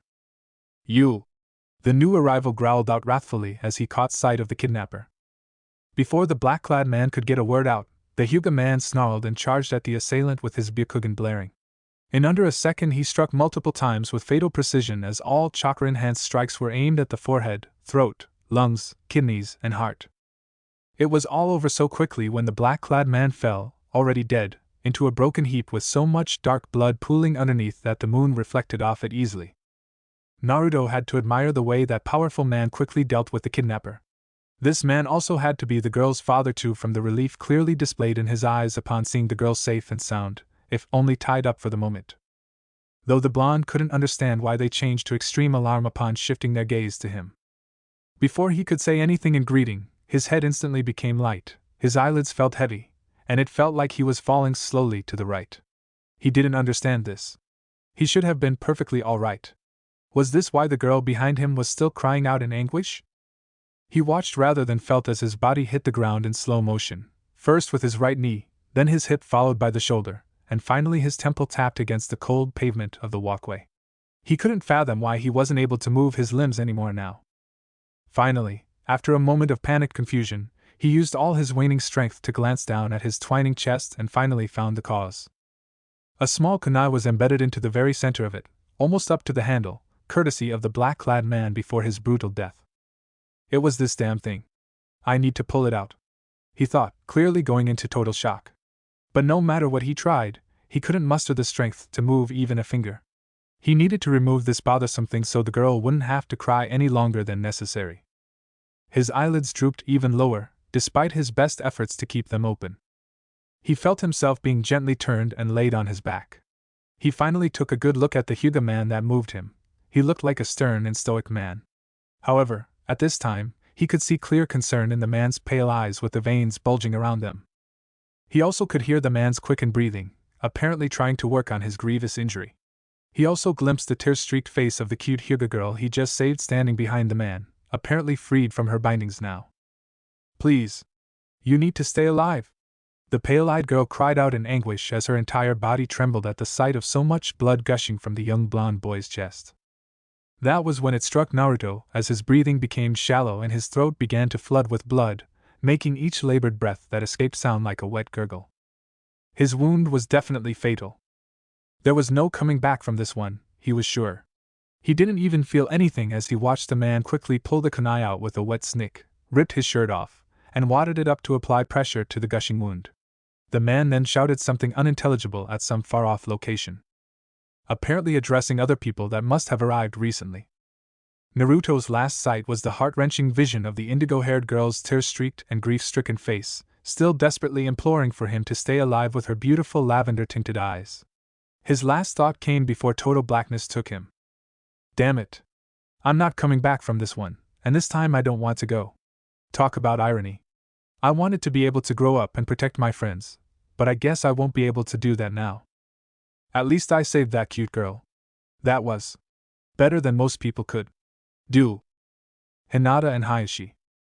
Get any of our physicians here now, and make haste. I want this child kept alive. Hayashi shouted at the group of Hyugas gathering nearby as he kept the pressure on this child's gaping wound, with no trace of his usual composure present. Some of them obeyed and left in search of an available medic inside the compound. The others were reluctant. Hayashi-sama, we shouldn't treat him. Don't you know who he is? We can finally get rid of this brat. An older Hyuga man was cut off as he choked under Hayashi's impressive killing intent directed toward him. Finish that word and I will gladly have Hokage-sama execute you for breaking the law. This brat saved my daughter from being kidnapped, and most likely a fate worse than death at the risk of his life. I owe it to him to keep him alive. Enough of your bullshit and begone with your ineptitude. He roared at the trembling Hyugas, his Byakugan blaring with promise of a painful fate for anyone who dared to object further. Only his younger identical twin brother opted to step up to the boy's body in an effort to help him out. Brother, his blood flow is slowing down too quickly and his chakra network is fading. What can we do now? Hizashi spoke softly as he kneeled down and checked the boy over with his Byakugan. Hayashi could only respond with a frustrated growl as he desperately tried to keep the boy alive even a second longer by increasing pressure on the wound. Hinata barely noticed her frantic father and uncle next to her as she continued to stare down at the blonde boy's still and paling form. She was completely numb inside as her tears stopped. She couldn't understand why this had to happen to someone as kind and brave as him. If she hadn't been so weak, this boy then wouldn't have had to sacrifice himself to save her worthless self. She stared down at her trembling hands. It felt like she had the boy's blood on them, even though they were perfectly clean. Before she could spiral lower into total despair, she heard an unnatural yelp of surprise each from her father and uncle. Before she could glance up to see what happened, she was yanked backward by her nightgown's collar, her father's blood-soaked hand clenching tightly onto it. Landing some distance away from the boy's body, all three were shocked to see bright red chakra burst from the body and surround it as if it was protecting the boy. Hayashi and Hizashi had to deactivate their Byakugan lest they become blinded by the dense and pure chakra radiating from the boy. They also had to resist the familiar and overpowering presence in the atmosphere as the other Hyugas scrambled to get away from the body as quickly as possible. The clan had heard his daughter cry out in shock. Father! What is this? Is it hurting him? Hinata exclaimed with none of her usual stutter, pulling hard at her father's death grip on her collar in an instinctive effort to protect her savior from whatever it was. Her father shushed harshly to get her to calm down a bit, and took a moment to stare at what was happening before them. He shared an astonished expression with Hizashi before replying. No, it seems to be healing the wound as if it was nothing. He murmured in amazement as he observed the young child's gaping wound beginning to close. Inside Naruto's mindscape. Naruto opened his eyes to find himself lying on his back, submerged up to his ears in shallow water. He quickly sat up in confusion and clutched at his chest, only to see no sign of the wound he supposedly suffered and his shirt somehow remained intact. He knew that was real, so why did he end up here suddenly unhurt? He had a look around and saw that he was in a long, wide, and dimly lit hallway that seemed to stretch on forever into pitch-black darkness in either direction. The walls were old and crackling with large dark red and blue pipes snaking along them in odd patterns. He noted the red pipes were glowing bright red compared to the blue ones. What is this? Is this where people go when they die? Confused, he forced himself to rise and shake some of the excess water off. As he glanced at both directions the large hallway stretched into, he could feel something tugging at him a little one way. Having nothing else to go on, he decided to follow the sensation. After what seemed like hours of wading through the shallow water, the hallway suddenly opened up into an enormous room. Red and blue pipes covered nearly every inch of the walls on both sides and even the ceiling, but that wasn't what caught Naruto's attention as he could now feel a very powerful presence in here. Walking further into the room revealed a giant set of iron bars blocking further progress into the darkness beyond. A closer inspection revealed a paper with CO written on it stuck high up on the center bar. He felt anxiety flowing through every single inch of his body. Something told him this was either heaven nor hell. You catch on quick, boy. A loud and authoritative voice boomed through the large cavern-like room. The young blonde yelped in surprise and fell back to land unceremoniously on his backside, splashing the shallow water everywhere. There was silence for a long moment before the booming voice broke into a mirthful chuckle, seemingly shaking the entire room with each exhalation. Ha! It has been a while since I've had a good laugh. Please do not be frightened. We are in your mindscape and I wish to have a discussion with you, Uzumaki Naruto. The voice continued, rolling throughout the room like thunder. It took a moment for Naruto to regain his composure at hearing and feeling the presence beyond the iron bars. Okay. But may I ask for your name since you apparently know mine? The young boy carefully inquired upon the mysterious presence. He heard what sounded like a pleased growl. Respectful. I like that. I will tell you my true name soon, but for now, I'm afraid you know me by another. The darkness began to fade out and Naruto could easily make out a massive silhouette shaped like an animal towering high over him. He also noted, with some trepidation, many long tails swaying gently behind it. Two enormous crimson eyes shone brightly down at him in the darkness near the top of the silhouette. The humans out there call me Kyubi no Kitsune. The same nine-tailed demon fox that the fourth Hokage supposedly killed, with one exception. The darkness finally faded away completely, revealing an enormous crimson demonic-looking fox with rabbit-like ears and 9 tails. It was calmly lying on the floor and facing the boy directly with its arms crossed underneath its raised head. Its eyes were still staring down at him unblinkingly. Instead, I was actually sealed within you when you were a newborn. I am the reason why you are hated by most of the ignorant idiots you've met so far in this ungrateful village. The now revealed Kyubi finished softly as its 9 tails twitched and swayed around absent-mindedly. It was watching the boy intensely for any reaction.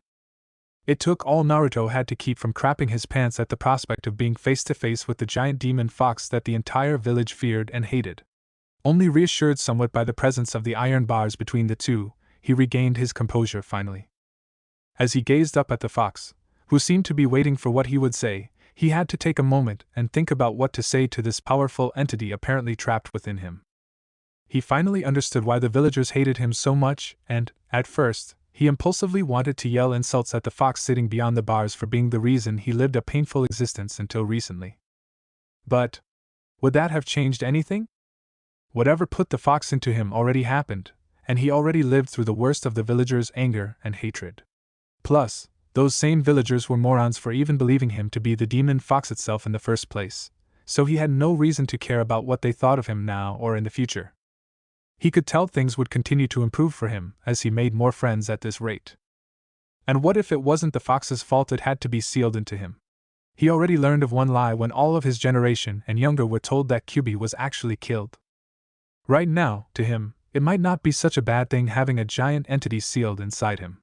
He probably got some benefits from that, right? And maybe he could make another friend in the process. At that thought, Kyubi's eyes widened fractionally for an instant.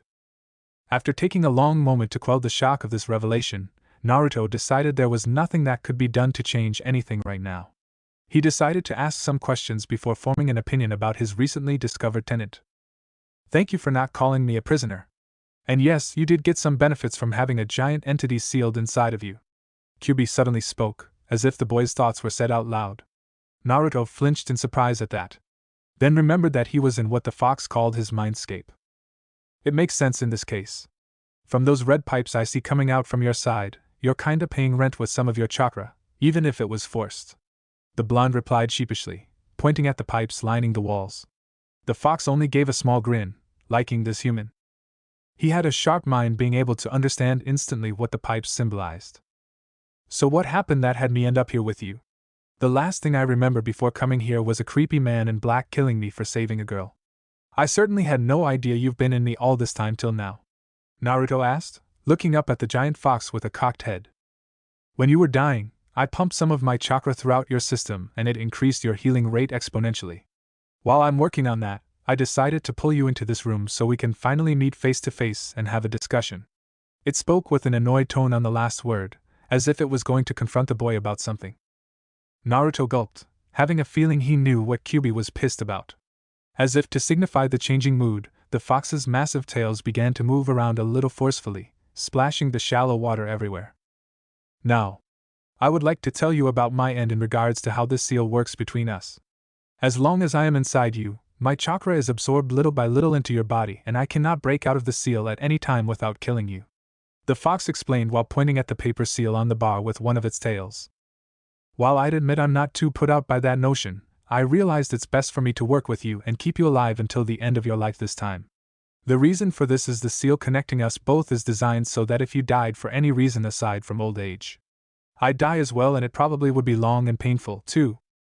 Naruto winced. The fox became more agitated as it narrowed its sinister crimson eyes at the cringing blonde, bared all of its teeth, got up on all four legs with thunderous footsteps, and its tails thrashed loudly behind it. They were raising a deafening racket in this large room. So imagine my rage when I watched you try to kill yourself 4 times in quick succession some time ago, and I desperately worked my ass off to keep the both of us alive. Every god damn time. The all-powerful Kyuubi roared as it punctuated the last 5 words with an intense slam of one of its powerful tails onto the floor, shaking the entire room each time, and causing large waves everywhere with the shallow water. The fox's angry roar knocked the boy off his feet and blew him back several meters to tumble through the choppy water. After the outburst, the fox exhaled loudly and seemed to calm down as it returned to lying down. Naruto, while a little wary this time, slowly stood up from the calming water and shook the excess off to face his tenant again while remaining silent with a guilty expression. The Kyuubi sighed slowly and a small smirk tugged at its black lips. You're lucky that I healed you on a whim this time. After what happened, I decided I wouldn't heal your moronic ass ever again as long as you kept contemplating suicide. That'd mean I'm trapped inside a weak container, and I'd rather just die with you and deal with the hassle of coming back to life a few decades later. I almost considered not saving you this time, since going up against an experienced shinobi the way you are now would be considered a form of suicide by many people, myself included. The Kyuubi grinned at Naruto's annoyed scowl at being called suicidal for doing what he thought was right. Still, you did do it to rescue that human child and you actually did not want to die, so I decided to interfere and make a deal with you. I want to help you get strong enough to keep the both of us alive, as well as protect all of your friends, Uzumaki Naruto. Naruto became alarmed about the notion of making a deal with a demon, especially when it was the most powerful being in existence. He decided to make sense of something before he would decide to accept or not. Go ahead and ask your questions. Kyuubi snickered at seeing the boy face fault at having his mind read again. Damn it. Anyway, I only have one question. Why did you attack Konoha? He asked firmly, before gulping a little as he saw the giant fox narrow its eyes angrily. Its tails shifted some as it took a deep and calming breath. Apparently it was a sore subject. A masked man with the Sharingan ripped me out of my previous container and put me under his control with that charge. I was then taken to your village and forced to rampage through it until your 4th Hokage came and sealed me into you, and that's how we got here. I should warn you that man apparently needed my power for something far beyond simply rampaging through some human village, at least before he was stopped and released his control over me just before I was resealed. He would likely return in the future to try and rip me out of you, and I don't need to tell you that, with this seal, would result in certain death for us, boy. Kyuubi spoke with an angry undertone. Naruto narrowed his eyes at the prospect of being hunted in the future for what he contained. He decided to move on and worry about that later. That's all I need to know for now. I'm going to be fine with being your partner on this then. Kyuubi was surprised at this boy's carefree attitude about making a deal with a demon, even though it wasn't really one, at least in the strictest sense of the term, in the first place. Aren't you going to ask what the terms were on this deal, at least? Fine. I'll listen to the terms. As long as none of them has you stepping out of me and going nuts on this village, they should be reasonable enough. Naruto replied as if he was wondering why they were wasting time on this. Kyuubi rolled its eyes. I'll tell you anyway so you won't bitch at me in the future about anything that comes up. Now your benefits in this partnership are that you receive all of my help in making you much stronger like a container of the Kyuubi no Kitsune should be. That includes, but is not limited to, physical training, learning to control your chakra efficiently, receiving my fire affinity and several of my own personal fire, my knowledge of tactics and strategies, taijutsu, and the ability to control your own tailed beast transformation after you've trained long enough. I will also help you with most of the cast upon you by dispelling them with my own chakra. If you begin now and work hard, you should be strong enough to get on even ground with the strongest people I've seen by the time you reach the age of 18. Kyuubi had to hold back a smirk at seeing the boy's expression of wonder and amazement. I have 4 terms of my own in this partnership. First, you unlock all of your senses so I can see, hear, smell, taste, and feel whatever you come across in the outside world since it gets boring here. A simple agreement between us is all the intent it should take for the seal to allow me to actively link up with you. Up until now, I could only find out things about you by reading your memories. We'd also now be able to speak to each other without you having to come here every time, and you also benefit by having your senses heightened even further thanks to my own senses merging with yours. Either of us can still cut the link for some privacy if needed. Why should I care about my privacy if I'm going to trust you? Believe me, when you get older, you'll want all the privacy you can get, the fox retorted with a snicker. The blonde just cocked his head in confusion, but shrugged. Sure. Let's agree to that. It sounds like a great help for us both. QB grinned. So be it. We should be able to link up now. Indeed, they both felt something shift slightly in the air around them, as if some unknown force just responded to their conversation nonverbally just now. Next term, I would like for you to fix this mindscape so it isn't such a shithole to live in. It only takes a little bit of concentration to be able to change anything in this place with your mind, so I'll help you with that when we have time. This will help improve your training exponentially when you come in here to train your mind and chakra while your body rests at night. Naruto immediately responded with a sharp nod, having no objection to that. Third term, this one you may have difficulty accepting, but you must do this. It's for both our sake, or the deal's off, is that understood? The fox spoke with a serious gaze, and Naruto gulped. The fox's expression suddenly switched from serious to clear amusement as it held 2 fingers up. You must limit your ramen intake to only 2 times a week. It said in a sing-song voice that did not match the rows of sharp teeth as it smiled, baring them all. Naruto's face faltered, clearly tricked by the serious atmosphere just a moment ago. The fox was enjoying the look of utter horror creeping up on its container's face at the prospect of actually having to eat his beloved ramen. Like a normal person should. What the hell was with that sudden change, fox? And why the hell do I have to cut down on the food of the gods? The fox once again bared its sharp teeth in a wide grin that looked purely demonic, and the boy involuntarily gulped. I may be viewed as a demon, but I am also based on a fox. It's my nature to enjoy jokes and tricks. You will provide plenty of entertainment, by the way. Kyuubi had to chuckle at Naruto's indignant, before continuing. You should be glad I'm actually allowing you to eat any. This so-called food of the gods you love and trust so much is the primary reason you're a shrimp for your age. The fox spoke bluntly, holding its right hand up to show its pointer and thumb with very little space between them, as if to denote smallness. Naruto got a tick mark on his temple at the sight. I can help you craft a strong body from here in combination with your extreme physical training, but I can only do so much without proper nutrition. It was a good thing you still occasionally visit your friends for dinner lately aside from your 5 meals of ramen every day, otherwise you'd have been a malnourished prawn at this point. The fox finished with its pointer and thumb growing even closer together to punctuate the malnourished prawn insult. Naruto developed another tick mark, and had to take a minute to calm down. Grr, damn it. I'll do it. I'll give up on that stuff if that's what it'll take for me to get strong enough to protect my friends. The blonde declared more for himself than for the fox in front of him, as if to steel his nerves in face of that horrible reality. Very good. Before we move on, I forgot to mention that I'm female, and you may call me by my given name, which is Kurama. I just wanted to clear that up since I'm getting tired of you referring to me as it. The fox now named Kurama dropped this bombshell as casually as if she was talking about the weather. What? Was Naruto's intelligent reply as he stared up at her in shock. The great fox seemed to take offense to this. Is there a problem with the most powerful entity in the world being a female nature? Kurama slowly ground out as the temperature in the room seemed to drop a few degrees. Naruto straightened up, sweat pouring buckets down his face. No, ma'am. It's just that.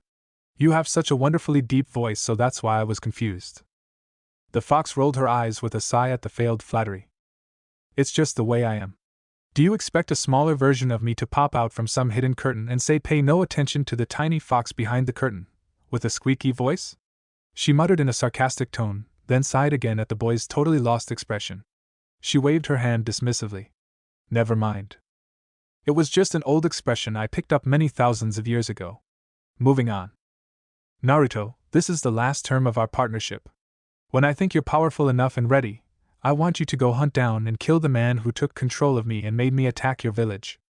I doubt you have any issue with that considering he's responsible for everything that's happened to you since then. If you succeed in that, I promise I will be content living out the remainder of your lifespan within you, and I will swear not to have anything to do with Konoha and its allies when I get out. I just don't want to be sealed into another person. Kurama finished dictating her terms and awaited the boy's reply.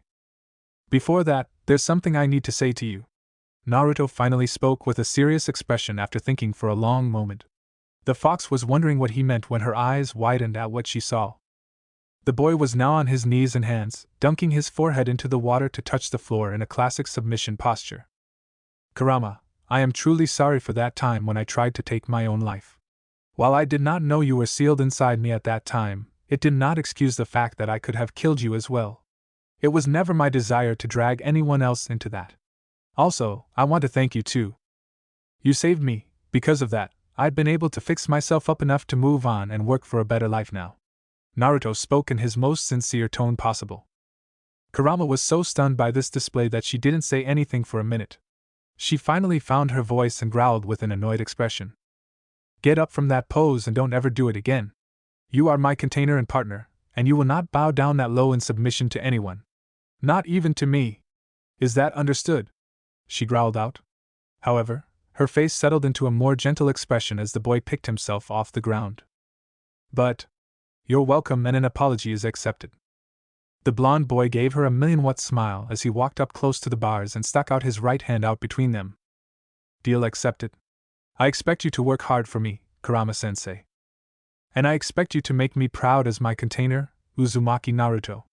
Kurama replied as she stuck one of her giant claws out to let the boy grip it on the very tip, and they shook a little. After releasing and letting the comfortable silence settle in the air for a moment, the boy decided to say something that was on his mind. Did you do something with my memories back then? Apparently I was supposed to have these fake memories put into me so I would forget about what happened, but I knew right away and I still remembered everything anyway. The giant fox put a finger to her muzzle as she thought for a moment. I'm not quite sure about that. It may have been something to do with my chakra interfering with the effects of whatever that man with the long ponytail did to your mind. If that's the case, then, with my help, you could be immune to mental probing and torture. Another useful trait of our partnership, it seems. That got her a foxy grin from the boy. She then perked her head up and seemed to glance at something that Naruto clearly wasn't seeing. Now, I sense something is going on outside, so you should be waking up soon. I'm done healing your wound and only a few minutes have passed out there. Be careful, as you'll be weakened for a while. We will speak more about this arrangement later when you're rested, Naruto. See you later. See you then, the blonde container replied as his waving form began to fade out. Looking at the spot where he disappeared, Kurama had to let a toothy smile grow on her face. So that was your son Kushina. He'll surprise me many times, I'm sure. Outside with the twins and Hinata a few minutes earlier, Hayashi, Hizashi, and Hinata found themselves the only ones standing close to Naruto's body that was currently glowing, tinting the surrounding night air in crimson color. The others already ran away in terror, screaming about a demon fox coming loose, their oh-so-important Hyuga pride and composure completely forgotten. The three Hyugas stayed rooted in place, staring transfixed at the beautiful but apparently deadly red chakra slowly whirling around the boy's body in a protective manner. Father, uncle. What is that? Hayashi noticed his daughter ask that with no fear in her voice. Only open curiosity. He also noted his brother stiffening uncomfortably. I am afraid I cannot tell you that, my daughter. It is a secret only this child can tell you himself. I recommend waiting on inquiring about this until you feel you have gained this boy's trust. That is if you wish to pursue a friendship with him. Hayashi replied softly as he still kept a firm hold on her shoulder, making sure she didn't get close to the body just yet. Now then, we must prepare to greet Hokage-sama. The clan head spoke as he and Hizashi turned around and Hinata reluctantly followed suit, a little confused. Her unasked question was answered immediately when the sight of the Hokage and 6 of his ANBU escorts jumping down onto the walkway from the air greeted them. The third's face was grim as he surveyed the scene from the broken body of the black-clad shinobi, to the 3 Hyugas, and finally to the crimson glowing body of the Kyuubi. What happened here?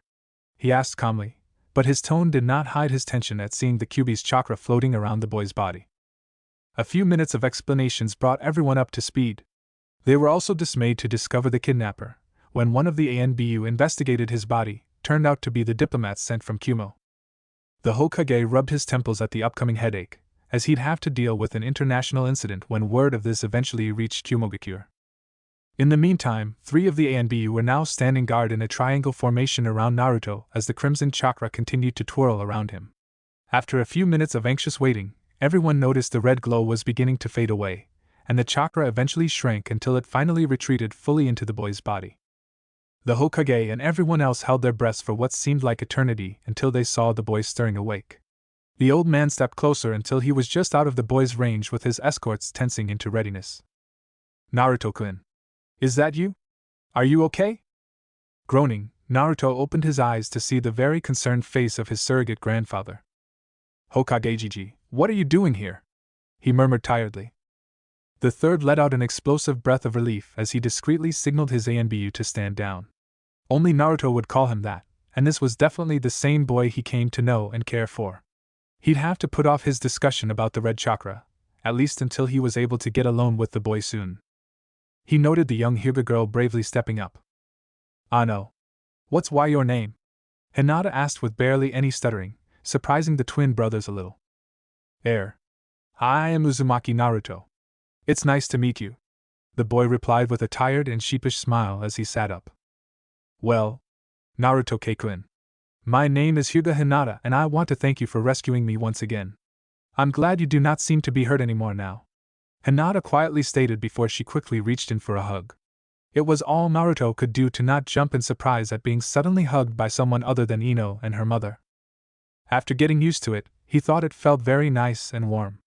Hinata, on the other hand, was blushing scarlet at such an impulsive action. Both hid their slight disappointment upon letting go of each other. "I would like to see you again soon when you recover. If that is permissible with my father," Hinata shyly stated as she glanced at her father. Hayashi nodded slightly in approval before turning to his twin brother. "Hizashi, please return to the compound and inform them that all is well. Take my daughter with you as well, and guard her and Hanabi until I return," Hayashi requested of his younger brother. He got an affirmative nod in return and turned back to Hinata. "My daughter, you should get back to check on your sister and Tomo-san. I am sure they are worried about you. Afterward, get cleaned up and await my return before you retire to bed. I will remain here for a moment longer," Hayashi commanded the little Hyuga, who quickly bowed her head to everyone and made her way back into the compound with her uncle. Hayashi then kneeled down next to the tired boy. "Uzumaki-san, my name is Hyuga Hayashi and I am the head of my clan. I wish to express my heartfelt gratitude to you for saving Hinata. You are welcome to come by the compound any time my daughter wishes to meet with you. I also have to admit it was very clever of you on how you alerted us to the kidnapping," Hayashi remarked with a slight twinkle in his eyes. Naruto had the decency to look sheepish. "It was all I could think of.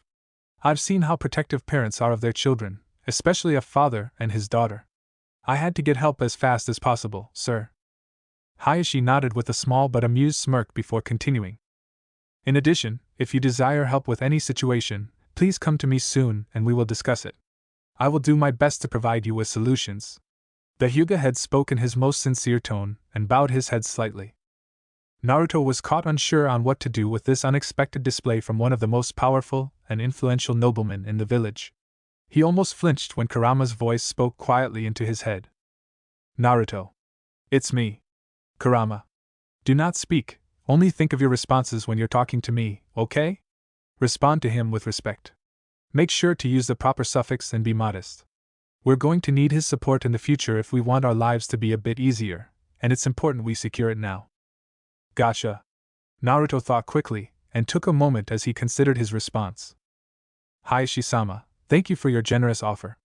I just did what I had to do when I came across that guy, even if it hadn't been your daughter in his clutches. Anyone else would have done the same, I'm sure." "Excellent response, Naruto." "Nonsense, Uzumaki-san. You were there and that is all that matters now. My offer will always be available indefinitely. I shall be seeing you soon," Hayashi smoothly replied with some admiration for Naruto's humbleness. He then stood up before inclining his head slightly. "Have a good night and get some rest, Uzumaki-san," he added before moving over to the Hokage for a few words. "Looks like we won his support. Don't do anything to screw that up. Besides, that female child will likely grow up to be a good mate to you in the future," Kurama murmured offhandedly. "What's a mate?" Naruto swore he heard the giant fox face fault in his head. "Don't mind that for now, and I'll explain in the future. I keep forgetting you're just a young human child."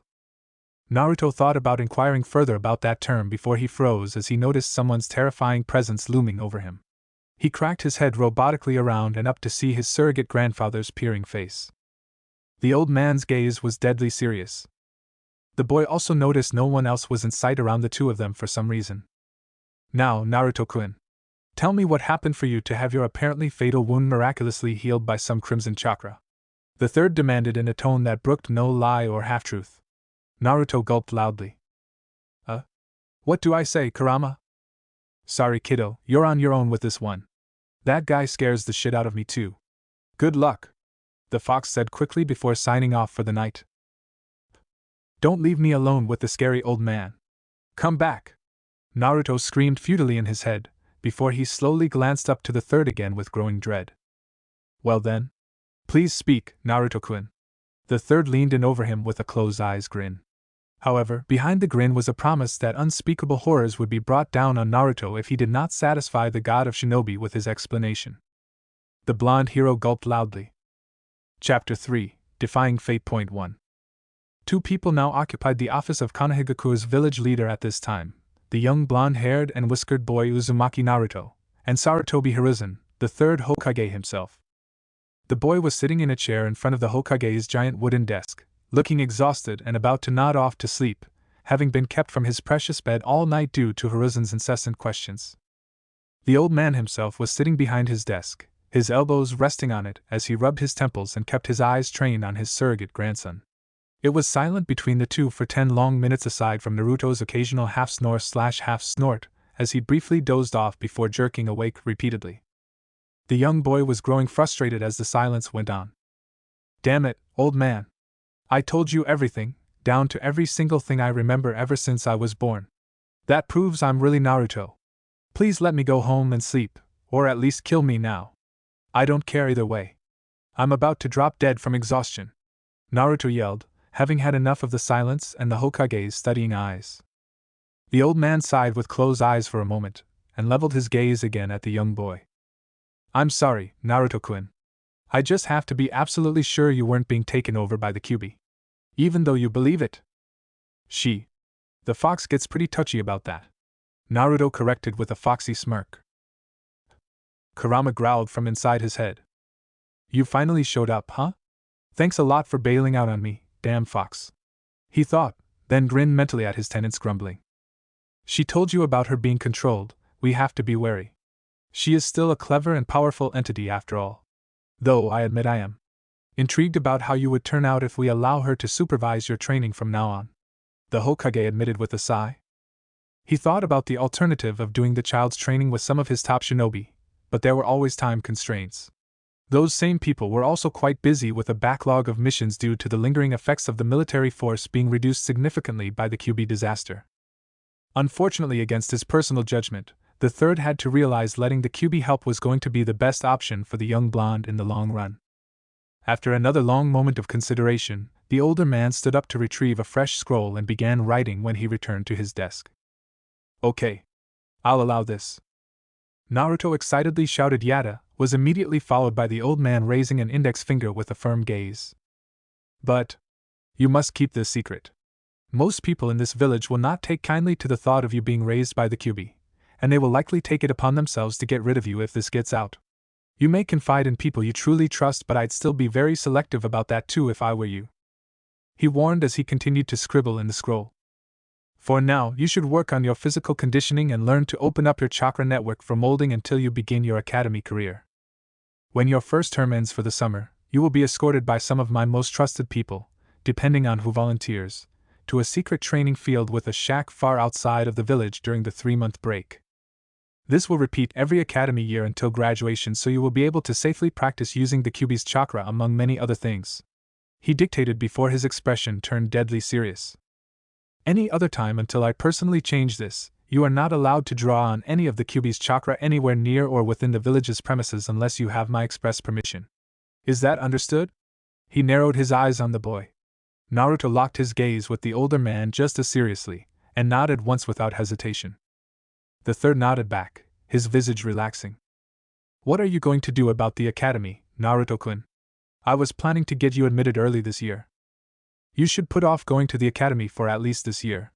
You need a lot of physical and chakra training to be able to use my chakra without hurting yourself initially. At this rate, it will take about 1.5 years before I think you will be ready, which is right when the first 3-month break next year should occur. Kurama suggested. I think I'll wait on that for now if that's okay with you, Hokage Jiji. I'll join whenever my friends enroll, and they said they're waiting till next year. Naruto replied after a moment's thought. The old man nodded with an understanding smile.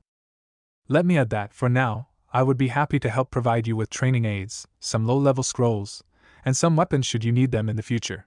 Just come to me and we'll discuss any of that, okay? He got a happy nod before continuing.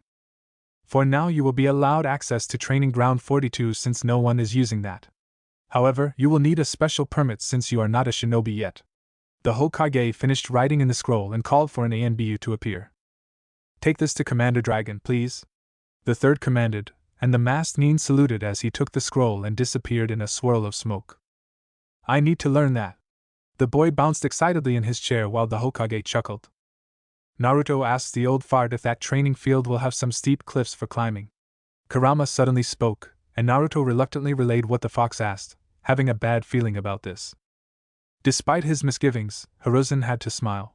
That fox knew what she was doing, after all. Yes, there is a large and deep ravine that should suit what you are looking for, Kyubi-san. I will be sure to include a little something with the training aids when you are ready to have Naruto-kun start on that. The Hokage replied for the fox's benefit. Naruto was confused and somewhat scared as he saw his surrogate grandfather's knowing smile, and he could feel the fox inside him grin wide in response. The third cleared his voice. I apologize for keeping you here this long, Naruto-kun. I will let you get on your way now, since I have things to take care of in regard to the kidnapping attempt last night. You also need to recover your health, so come back in 3 days for your permit. Have a good day. He started with a polite dismissal. The blond boy just nodded with a grin and quickly ran out of the room with a wave. The god of shinobi sighed tiredly as he turned in his chair to look out over his village through the large window behind the desk. He knew the entire village would be buzzing loudly when the news of the Hyuga kidnapping attempt reached everyone. What are you going to do now, Yae-san? Naruto. So, what should I do? Naruto thought as he sped through the streets toward his apartment, a little embarrassed with getting stares from the villagers this time. He was still topless after he lost his shirt last night, after all. As the old fart said, you need rest. Just get something to eat that's not ramen and get to sleep all day and night. We will get started on organizing your training tomorrow morning. Kurama spoke thoughtfully. Naruto was a little crestfallen since he wanted to get started right away and he wasn't actually feeling tired, but he'd trust her. He stopped by a market that was forced to treat him as a normal customer thanks to the Hokage's interference, and bought 2 disposable bowls of cereal and milk. Arriving home, he quickly ate, then divided into his bed, already asleep as soon as his head hit the pillow. He hadn't realized just how close to extreme exhaustion he was. Kumogakure, Reikige's office. The very large, dark-skinned, and muscular fourth Reikige grunted as he lifted a dumbbell weighing 500 pounds, while sitting in his desk chair. This powerful shinobi named Ei was deep in thought as he wondered how the Hyuga kidnapping he ordered went. Gaining more users was his father's last order before appointing him the new Reikige. Then that tough old bastard went and got himself killed defending Kumo's retreat against 10,000 IWA troops after that damn village decided to disband their alliance at the end of the Third Great Shinobi War. Ei did not have his now-deceased father's obsession with getting more users to increase Kumo's might, but he had to admit he was curious about what adding the abilities of the famed Byakugan could do for his military. Was not well known for its sensing and tracking capabilities. Hell, Ei only found just one amazing sensor in Shia from the latest crop of shinobi coming out since the last Great War. When this peace treaty negotiation came up, the Reikige decided to take a chance and made the order to sneak one of his retired into Konoha as an ambassador. Now all he could do was to just wait for any news to come back to him. There was an urgent knocking at the office's door. Ei carefully put the dumbbell down onto the floor, which creaked loudly under the weight since he didn't want to get berated by his lovely new secretary for destroying his office again. After a loud grunt of enter, in charge of the messenger, Hawks burst in, breathing hard with a scroll in hand. Reikige-sama, there's bad news from Konoha. What? The Reikige growled as he rose to his feet and moved to the. Snatching the offered scroll and opening it quickly, he began reading. His mood began to darken with each line he read and, upon reaching the end, crushed the scroll in his closed and trembling fist. He then growled in rage as he slammed one of his massive fists into his desk. The strike easily obliterated it into splinters. The stood stock still, as if making a single movement would alert the enraged Reikige to his presence, But I only took a deep breath while the dust from the desk cleared and took a moment to think. He wasn't going to give up on this. Fortunately, the treaty that Kumo and Konoha signed was real and binding despite the true nature of the ambassador being revealed. He'd make use of that if he could find a way. Chunin. Send a message to our spies in Konoha. Have them find a copy of the report on exactly what happened with our guy. I need all the details, including any witness background details. Fastest speed. He barked in a tone that brooked no hesitating. The messenger quickly nodded and sprinted out of the office like a bat out of hell. Early next morning, same location. The Reikage entered the office after finishing his usual early morning workout regime. He sighed in disgust as he remembered how he had to deal with the council yesterday and spent all day ensuring those lazy bastards that he would find a way to get something out of this fiasco. He was so close to using his lariat on all of them and then adopting Konoha's style of military dictatorship. The council's pressure was part of the reason why he pulled the trigger on this kidnapping attempt. Now he was already realizing his father might have happily dumped the Reikage title on him and rushed to death just to avoid dealing with the council ever. And all the damn paperwork. He sat behind his new desk to absent-mindedly lift some dumbbells and shake out evil thoughts about decapitating pompous asses. After about 30 minutes, there was a knock at the door. Another loud enter revealed the same messenger. Reikage-sama, we got the information from our spies in Konoha. These were sealed into the Hawk's message scroll. The man spoke quickly as he presented just 2 scrolls. Yai raised an eyebrow. Did they not have time to gather more files on other witnesses? No, sir. There was only one legitimate witness at the time of our ambassador's death. There were 2 others present, but they were the clan head and his daughter, so their accounts could be dismissed as biased in any court. The Reikage's other eyebrow joined the first one at this interesting development. He took the 2 scrolls, then sent them out. He laid them out on his desk and took his time reading over the detailed account of exactly how it happened, and then looked over the witness file. Yai's eyes widened at the interesting history of this person. His lips began to form a smirk as he reread the Konoha ANBU's report, and his many years of shinobi experience told him that it seemed to have left important parts out in some areas. Apparently there were some secrets involved with this incident that they could not carelessly put on an official report for even their own shinobi with high enough clearance to read over. No matter, it would be their downfall. Without the whole truth, this report suddenly had holes. It was a long shot, but Ei would take this as he buzzed his secretary into the office via the intercom. Mabui-san, get me the diplomat that worked with Konoha in the past. And clear my schedule for this morning. I have a long list of things to discuss with him. The Reikage ordered. The now named beautiful dark-skinned young woman affirmed with a silent nod and moved to make arrangements. Ei then leaned back into his chair and sighed. This is truly an underhanded tactic. I almost actually feel bad about this. Almost. But I need to succeed in this to make the inevitable international shitstorm from the attempted abduction worth it. He began to grin. If this works, we may actually get an intact body of the strongest and most pure male Hyuga. That would provide solid results in our research compared to a female Hyuga who was viewed as weak by her own clan. Especially if we manage to extract some semen before it could decay. Same time in Konohagakure. I can't believe I slept that much. You're right about me needing it, Kurama. Naruto muttered out loud as he yawned and stretched his body as much as he could in his bed early this morning. He slept most of the day away yesterday, only getting up to eat and relieve himself. I am always right. I do have one question though. Just what is that abomination you have on your head? Kurama remarked in his head, curious about the interesting-looking nightcap her host was wearing. It looked like an odd toothy monster eating the boy's blonde hair. Don't diss me, nightcap. It protects me from bad dreams and keeps my head warm. Besides, it's a gift from Hokage Jiji. He defended as he stepped out of the bed to stretch some more. Nevertheless, my container shouldn't be wearing something that stupid and childish, grumbled the fox. Naruto just shrugged as he pulled the nightcap off and began undressing for a shower. You do realize I'm still a child, right? The boy deadpanned. So? Foxes are already adults by the time they're your age. Kurama tried pitifully. He just laughed out loud. Your fox logic won't work on a human. And the hat stays. He smirked upon hearing an annoyed snort in his head. After showering and eating an actual healthy breakfast of milk, fruit, toast, and oatmeal, Naruto dressed in his training outfit of a black loose sleeveless shirt with the Uzumaki spiral drawn in red on the back and white shorts. So what do I need to start with? The boy thought, getting down to business as he stretched to make his body loose. Unfortunately, your body is pitifully underdeveloped thanks, once again, to your hopefully former ramen addiction. Kurama paused for an angry snort from her container before continuing. Any real physical conditioning will just break your body at this point. We will build up your endurance and muscles as you eat healthier before we begin on any actual conditioning and your shinobi training. It won't take much time, as I will be working to make efficient use of your body's improved nutrition. It shouldn't take more than 2 months for you to be in good enough shape. Until then, we'll start with something easy. Maybe 10 laps around the entire village, and 2 sets of 50 crunches, push-ups, and squats each 2 laps. The fox couldn't help but smirk evilly at the boy's horrified expression at the list of the easy exercises. We will flesh out more of your exercises from there as time goes on. Now get going and no talkback. Chop chop.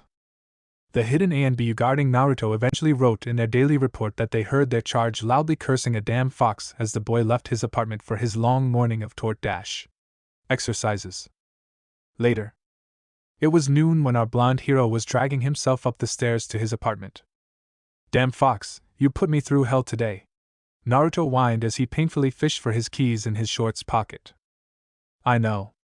I particularly enjoyed your creative vocabulary on what you were going to do to me when I asked for 2 more laps.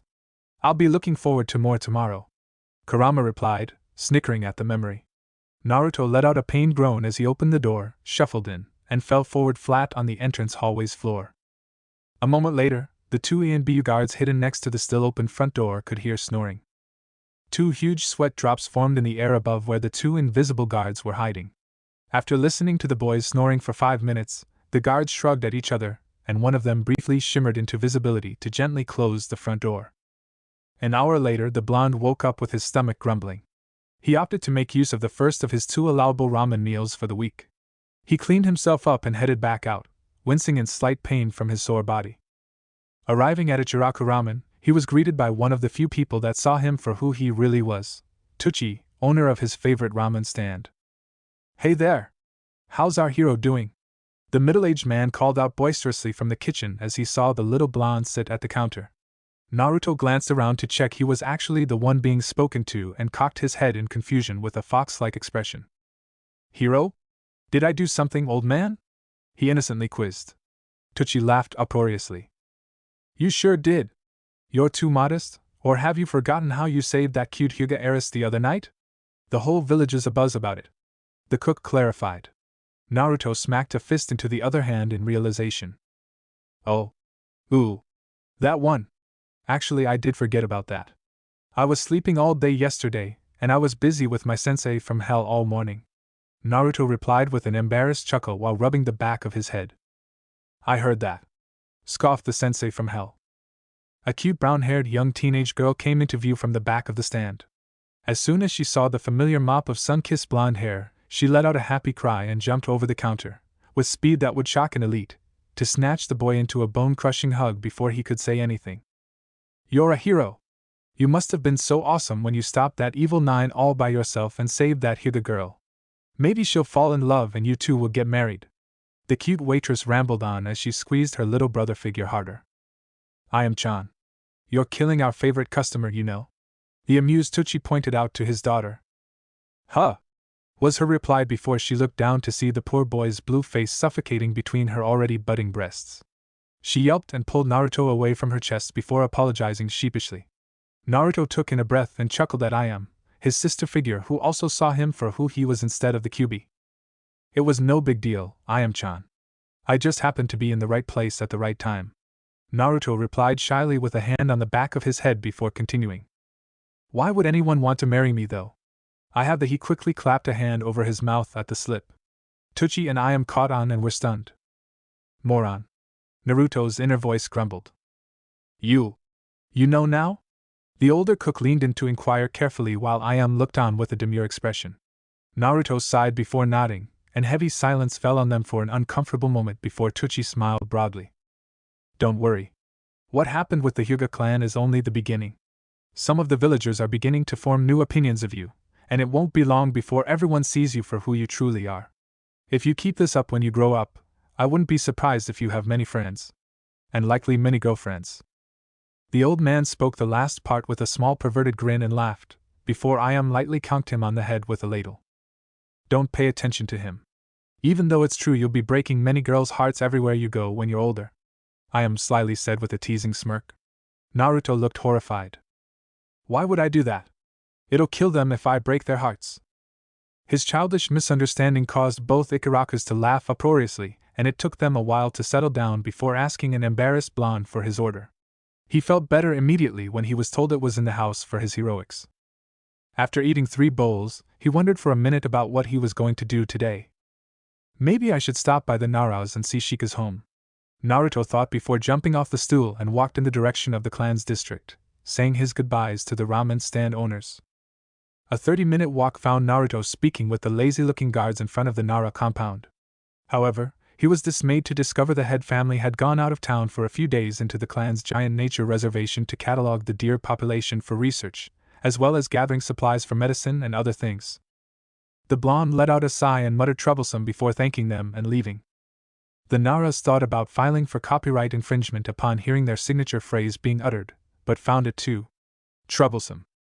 On the way, he passed by the Hyuga compound's main gate, and he was reminded that Hinata wanted to see him again soon. He shrugged on that thought and decided it couldn't hurt to see if she was available. Stopping in front of the gate's 2 guards, he made his request. My name's Uzumaki Naruto. I was asked by Hyuga Hinata to stop by when I recovered, and I was wondering if she was available. The 2 guards narrowed their eyes at the blonde boy and he had to hold back a gulp. Finally one of them spoke up. Uzumaki-sama, please remain here while my colleague steps inside to inquire about your request.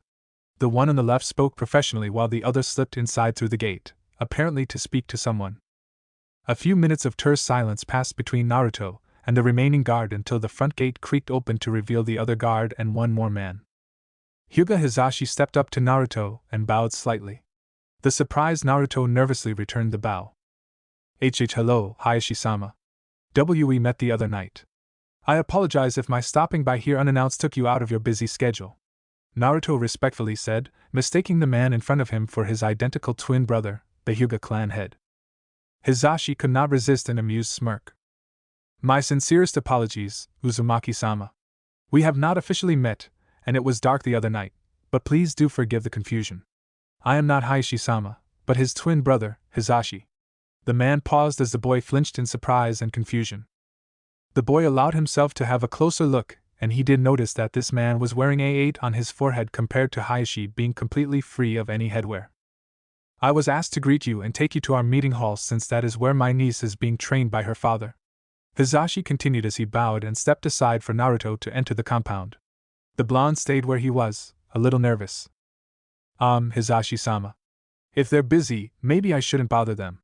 The boy tried to respectfully back out. Nonsense, Uzumaki-sama.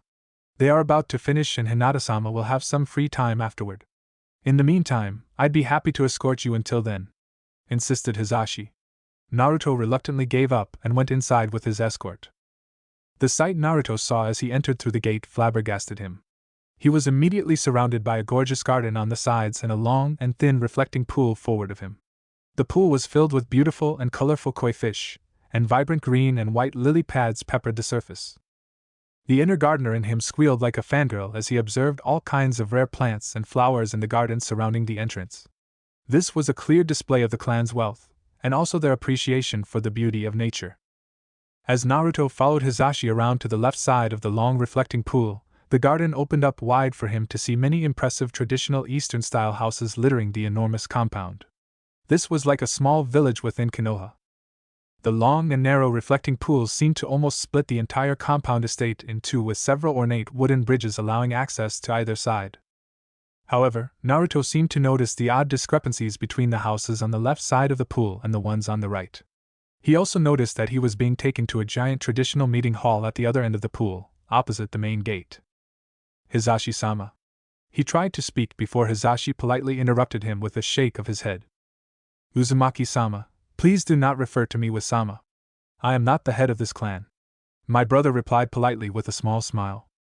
Okay. Hizashi-san then. I know I'm being rude asking this, but I noticed that there are a lot of small houses on this side of the pool while there are fewer on the other side, yet they're bigger and fancier. Is there a reason for that? Naruto inquired as he continued to see the differences. Hisashi smiled gently at the boy's observation. Usually a child like him would be staring into the pool the whole way, not even bothering to look around and notice the subtle darkness of this clan. Even the more mature and adult guests were only interested in the more luxurious offerings. Uzumaki-sama, since you may be coming here to visit more often, I am inclined to give you a brief history of this clan. That way, you will understand some of the things we do here. Hisashi spoke as the two walked slowly alongside the pool to the meeting hall.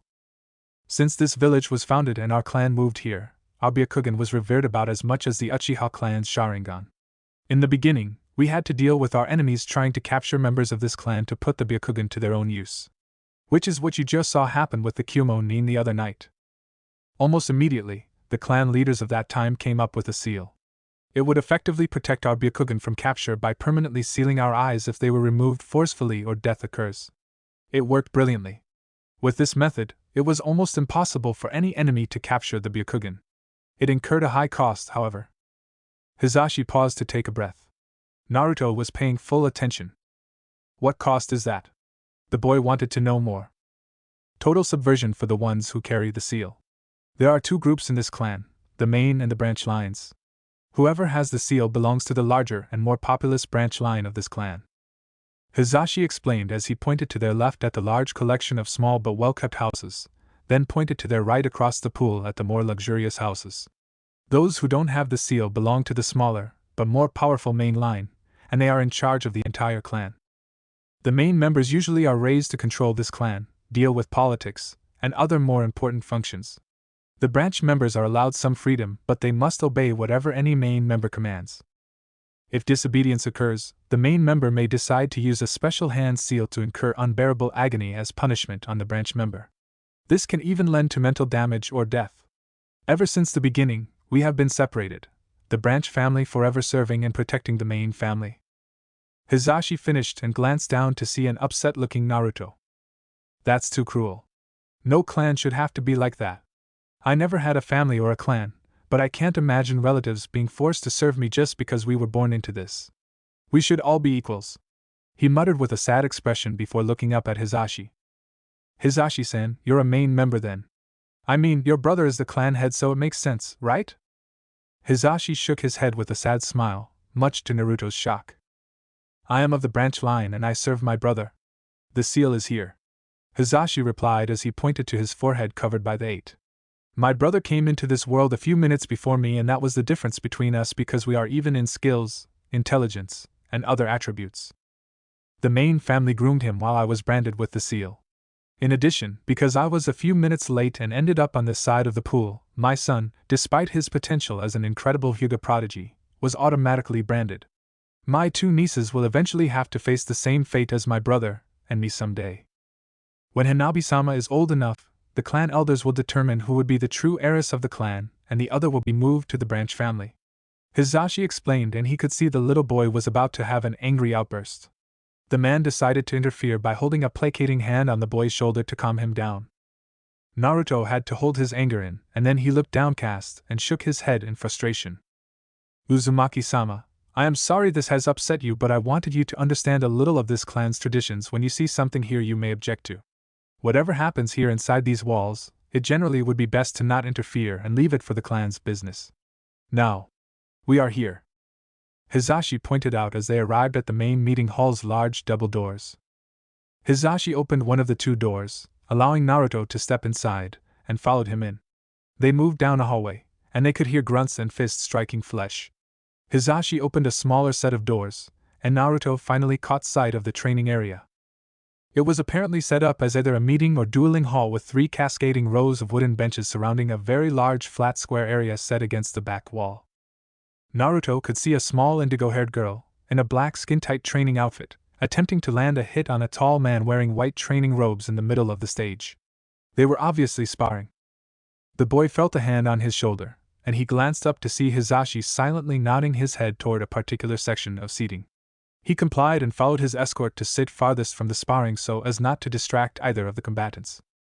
Naruto could only watch in amazement as Hinata tried to hit her father with a flurry of fast, at least for him, and precise strikes aimed at his limbs.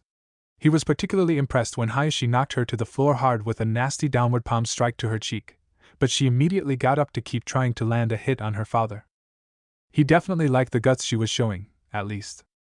After a few more minutes of sparring, Hayashi suddenly held a hand up signifying that their spar just came to an end. The two fighters then straightened up and bowed to each other. "You are improving, my daughter. You have managed to close one of mine earlier than last time," Hayashi commended as he seemed to flex his left hand. "Your kata needs work, however. Practice them, and we will train again tomorrow afternoon. For now, I see you have a guest," he stated as he glanced up at Naruto and Hisashi. Hinata was confused for a moment until her pale eyes finally locked with blue eyes after searching the meeting hall. Her only reply was "Eep," as she instinctively hid behind her father's legs. Hayashi and Hisashi exchanged amused glances while Naruto was wondering what was wrong with Hinata after her complete 180-degree from a fighting badass to a bumbling introvert. "Now, you should not be rude. Do not be shy and greet your guests properly." Hayashi smirked as he gently pushed his daughter around to his front. Hinata was losing her nerves and her eyes were wandering, looking at anything in her vision except for Naruto himself. Hisashi gently nudged his charge to get the boy's attention. He then motioned with his hand for the boy to get closer to the girl and her father. Naruto complied, making his way down the steps to the main floor to stand face to face with a very nervous Hinata, who still would not look him in the eyes. With an incline of his head in greeting, Hayashi left them alone to talk some things over with his brother. Hello, Hinata-san. I stopped by here to let you know I'm alright, since I thought you'd like to know that. By the way, that was some cool fighting you did. What was that called?" Naruto curiously inquired. Hinata blushed at having her martial arts skill being called cool. "Ayano. We train in the G-Gentle Fist. We use it to strike W with chakra to inflict internal damage, instead of external like most other fighting stances," she bravely replied, but still unable to look him directly in the eyes. "That's incredible. I guess that's why I saw that Kumo guy fall apart even though there was no damage on the outside. Your dad was really awesome," Naruto exclaimed before he realized something. "Wait. When I met you at that playground, you could have fought those bullies off, couldn't you?"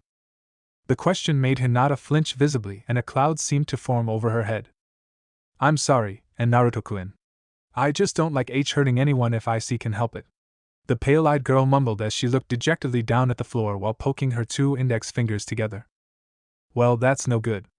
I'd hate for you to be hurt, and if you could defend yourself, you should do it," Naruto admonished gently with a serious expression, and there was clear concern in his deep blue eyes. Hinata could not help but blush at that. "I suppose you're right. I'll try my best next time," she replied with a shy smile, finally locking her eyes with his. Naruto gave one of his trademark foxy grins and nodded in approval. "So, your uncle told me you have some free time after this. Do you want to play together or something?" he then tried to offer, hoping his new friend would say yes. Hinata nodded quickly. "Ah no. I'd like that. Just let me clean up and get changed," she replied with another blush and quickly made her way toward the changing room. Naruto looked after her departing figure until she was no more, before he turned to the twin brothers. "Hayashi-sama and Hisashi-san, was that really the same person that hugged me out of nowhere the other night? Maybe she's got a twin like you too?" he curiously inquired as he was pointing in the direction of Hinata. The twins exchanged amused grins. "I will admit that was a very rare occurrence for my daughter. She is rather shy and unwilling to stand up for herself in most situations. That was why I was impressed when I was told she actually made it difficult for the kidnapper before you rescued her," Hayashi admitted. The blond boy put a finger to his chin and his eyes squinted like he became deep in thought. "She didn't do anything like that until she saw me sneak up behind the knee. I wonder why she suddenly tried so hard at that moment," he innocently said. The two brothers raised an eyebrow each as Hinata picked that moment to return in a simple pink kimono. After some small talk, the two children excused themselves to go play together elsewhere, and the twins were left alone. "That little. He is already stealing my daughter's heart, and he does not even realize it. I should teach him a lesson," Hayashi suddenly murmured to his twin in an annoyed tone. Hisashi smirked a little. "He is only a child, a brother. I doubt Hinata-sama realizes it as well. We should just let them grow and find out for themselves," Hisashi advised and heard his brother let out a small sigh. "I am not looking forward to my daughter's teenage years. If Hinata turns out to be anything like Hitomi-chan was, she would only remain shy until she decides one day to do what it took to get and keep her man. I should not say this as her father, but I am not betting on Uzumaki-san's chastity lasting long. Hayashi spoke in a resigned tone. Hizashi had to smile at the memory of his brother's deceased wife. Not only that, but imagine the headaches our elders will give you when these two become close. Hizashi pointed out playfully, and enjoyed seeing one of his brother's eyebrows twitch slightly at the mention of the elders. That comes with the territory of being the clan head, I suppose. However, have you noticed something about Uzumaki-san? Hayashi inquired, changing the subject for now. Yes, brother. He looks like a young version of the fourth Hokage, and his somewhat mischievous nature reminds me of Uzumaki Kushina. Brother! You don't suppose? Hizashi would have completely lost his calm at the implications if he weren't shocked into silence upon seeing a very rare full-blown smirk form on Hayashi's lips. He looked truly devious. If you remember, we have had good relations with Minato-san, and we were privy to the fact that he and Kushina-san were in love and secretly married. You should also remember that we have not seen Kushina-san anywhere in the village for about 6 months until the Kyuubi attack. That day, we heard the sad news of her dying along with the fourth. On the same day young Naruto was born. It is possible that if she had been actually pregnant with that child, she would have kept any sign of showing hidden until after birth for security concerns. One last thing that could make this more believable. We knew Minato-san personally, and how could he have used someone else's newborn, even an orphan, to seal the Kyuubi? I see him trusting only his own child to carry the burden. Hayashi finished his deduction to his younger brother's growing astonishment. Brother, if that is true. Hizashi sputtered before his older brother held a hand up for silence. It is just speculation without solid evidence. We should keep this information hidden for now, at least until this could be used as a bargaining chip against the elders should they object to my daughter's growing involvement with the demon brat. They will not be able to resist the prospect of having our clan linked with the powerful traits of the lost clans of Uzumaki and Namikaze. This is all for my daughter's happiness should she wish to pursue Uzumaki-san in the future. Hizashi allowed himself to regain his composure and formed a smirk of his own at this devious plan. He was curious about something though. Brother, you seem quite convinced that Hinata-sama may choose Uzumaki-sama as her lover in the future, even though they are quite young and have just met each other. He pointed out to his older brother. Hayashi just closed his eyes and allowed a tiny grin. It may be somewhat undignified of a noble main member to speak like this. Hizashi almost snorted at this private joke between them. They never agreed with this clan segregation and took to occasionally poking fun at that tradition. But I would have to call this a hunch. A very good one, too. Hayashi finished vaguely as his thoughts went back to when he met Hitomi at around the same age as Naruto and Hinata now. His daughter was so much like her mother it almost frightened him. 2 hours later, Naruto found himself standing outside the Hyuga compound's gate exchanging goodbyes with Hinata and Hizashi with promises of visiting again soon. As he walked away, he was happy about how things went with Hinata. She was a little weird with all the blushing and stuttering, but she was really kind and he could see himself being good friends with her. He found it funny that she was clueless about some of the games that other kids played outside the compound walls such as tag and ninja. He easily won at tag but was rather humbled playing ninja with Hinata as she usually found him easily with her Byakugan. Note to self, don't play any kind of hiding games with any Hyuga. That aside. Naruto, did you check out that girl's body when she was training? Kurama asked from Naruto's mind, before she almost smacked herself in the face for asking such a loaded question. Yeah. What about it? Naruto replied, not catching on to anything. The fox sighed in relief that her container was still young and naive. Bless your naivete, boy. Anyway, that is how a properly developed body looks. Her clan was focused on taijutsu training and proper nutrition almost from birth. She was fast, limber, and agile. Were she so inclined, she could kick your ass 8 different ways in the first 5 seconds with the way you are right now. Kurama stated as a matter of fact. Naruto had to bitterly agree with her assessment of his current condition. In your case, you have a natural disposition towards strength rather than speed like her. That is not to say we cannot make you fast, but your physical attacks will be devastating when you can fully utilize your strength. In 2 months, we will work strength into your body but also make sure you stay as quick and agile as your body would allow. For now, just focus on your exercises until then. Naruto nodded his affirmative before he had another thought. How do you know so much about human training methods? I was not always a monster who razes villages to the ground for no good reason, you know. I did observe humans in various forms throughout my long life, and while I was trapped in my 2 previous containers, I had a good and up-close look at how shinobi train. the fox explained before an idea struck her. That reminds me. We will need to get you started on studying history, tactics, maths, human anatomy, and science. Every day after the morning exercises, when you are not busy, you will go to the library and spend the afternoon studying the books I pick out for you. She finished in a no-nonsense tone as Naruto flinched in terror at the prospect of having to read anything without pictures. First you take away my ramen, then you destroy my body, and now you want to bore me to death? Oh, stop whining like an infant. A strong body works best with a strong mind. A clever tactic you study now may save your life later when you remember it in the heat of a battle. You can effectively damage any human body with as little force as you need if you know where exactly to strike and what amount of pressure to apply. Studying famous shinobi and clans now may help you later if you ever encounter any of these shinobi, or their offspring, since specialties are generally passed down. These are just a few of many benefits of having knowledge. The fox lectured. Naruto didn't want to admit it at all, but he knew she was absolutely right. Besides, it's only for the first couple months as you build your body up to acceptable levels. After that we will get more practical, and you'll only have to read just 1 or 2 books per week in addition to what they may teach you in the academy. Kurama allowed. Naruto nodded in resignation as he continued the walk back home. 2 days later. The past 2 days have been quiet.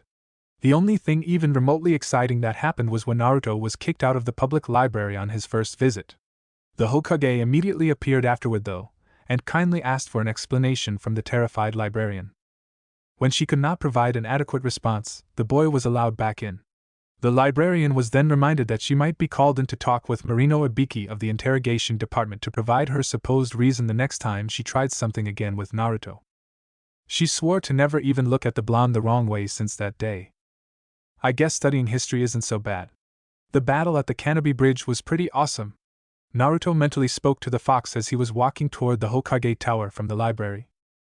Glad to see you're taking well to your exercising and studying. Kurama approved in his head.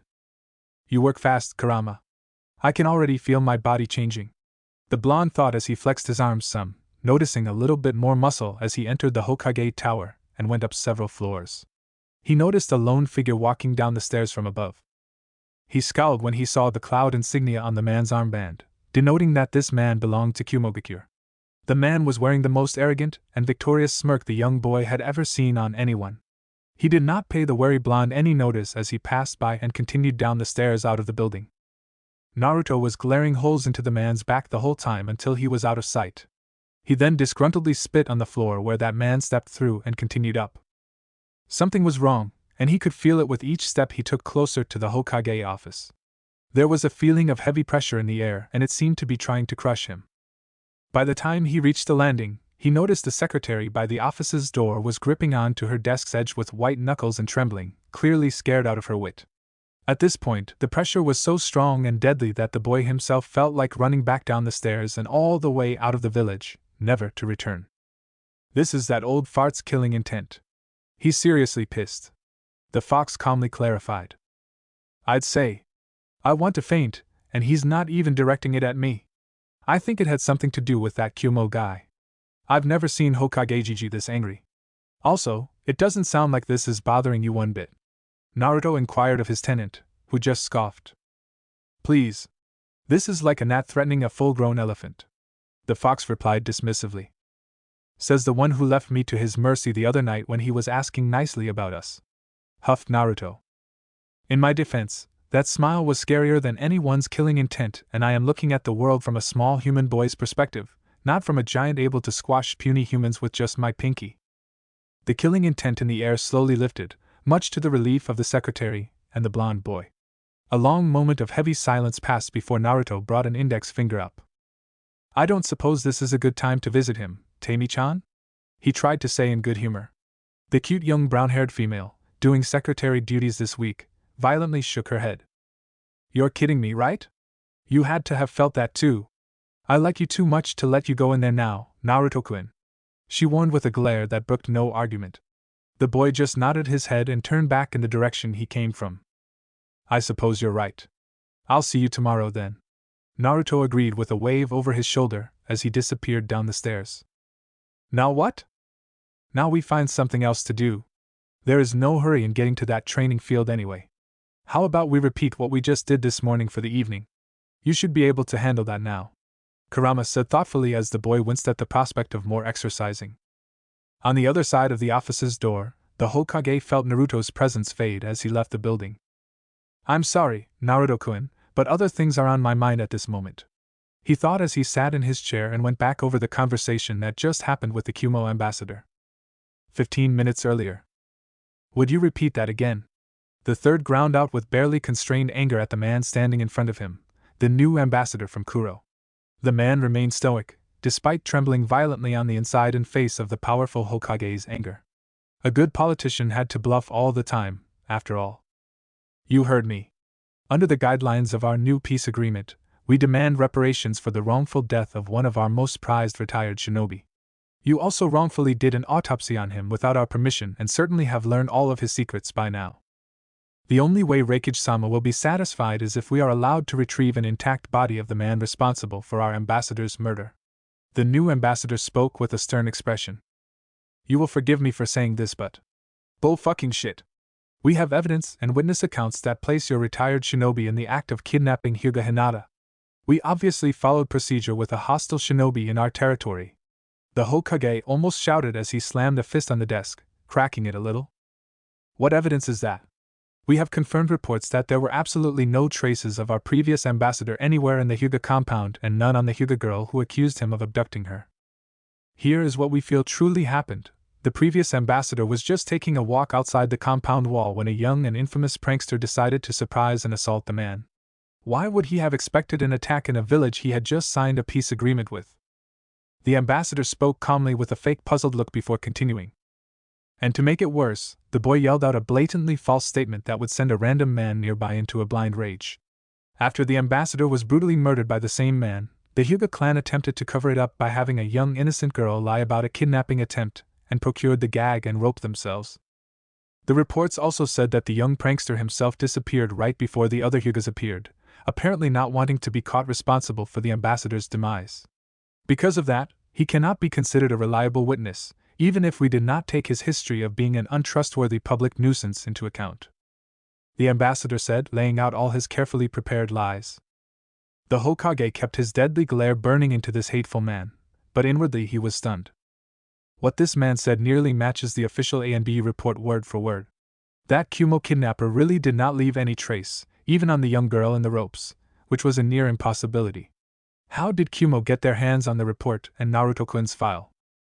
Because the A&B reports could be accessed by any mean with high enough clearance, I ordered them to strike Naruto-kun's near-death experience, the Kyuubi's chakra, and any evidence, including the blood and kunai used by the Kumo nin, from the official record.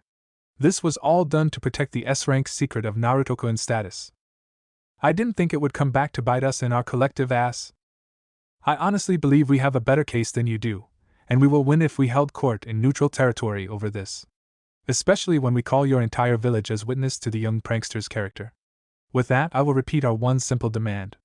Give us the intact body of the man responsible for our ambassador's murder. If you do not comply, I have been personally authorized by the Reikage to declare our newly signed peace treaty dissolved and we will escalate our military's presence on our border. The ambassador reiterated. You dare threaten us? The third snarled, increasing his killer intent at the ambassador, who blanched a little. We are simply doing what was required in response to the unprovoked murder of one of our most respected retired shinobi. Are you sure you want to risk heavy losses for an alleged murderer if things were to escalate between us? We all know Konoha is still weakened by the Kyuubi no Kitsun's attack. I'm also sure your current reports state that our military force is already back up to full strength after the last Great War. I wonder how your village, weary after so many losses, would feel if it was found out many more deaths could have been easily prevented by the life of one single man? You don't have to worry about this being public. We will keep this quiet, and you can just explain the Hyuga man's death in any way you want. The ambassador pressed his advantage. The air grew heavy with tension each passing moment as the Hokage seemed to contemplate killing the man in front of him to just go ahead and get things started with Kumo. Get out. The god of shinobi finally spat out before he did something he would regret. The ambassador decided not to press his luck anymore and made for the door. I will be back later tonight for the official response. He quickly blurted out before exiting. After Hiruzen felt Naruto come and go, and he had a few minutes to gather his thoughts, he realized there was no way out of this. It would either result in the death of one man or the deaths of many in a village with its morale still low and tired of death. He sighed and waved his hand. A dog-masked silver-haired ANBU instantly appeared in front of his desk. Inu, you have heard all of that. Find the leaks in the ANBU information network and seal them. Use any means necessary, and I don't care who is responsible. Just make sure to pump them for all the information they have before they disappear. He ordered. It shall be done, Hokage-sama. Kakashi almost growled from behind his dog mask, angry at having been compromised. He then disappeared out of the office to carry out the new orders. Hiruzen, who was feeling every bit of his old age, tiredly stood up and looked out the window at his village, as if this would help him come to a decision. He remained staring at the sun slowly setting beyond the majestic forest surrounding this quiet village for almost an hour, before he finally turned around and buzzed Tammy on the intercom. The coming darkness seemed to signify the Hokage's sober mood. Get me Hyuga Hayashi. Tell him this is urgently. Thanks for listening. I do hope you enjoy it. If you want the next part of this video, turn on that bell notification. Like, subscribe, and comment down below. And also check out the other videos I have created and enjoyed it. See you guys next video.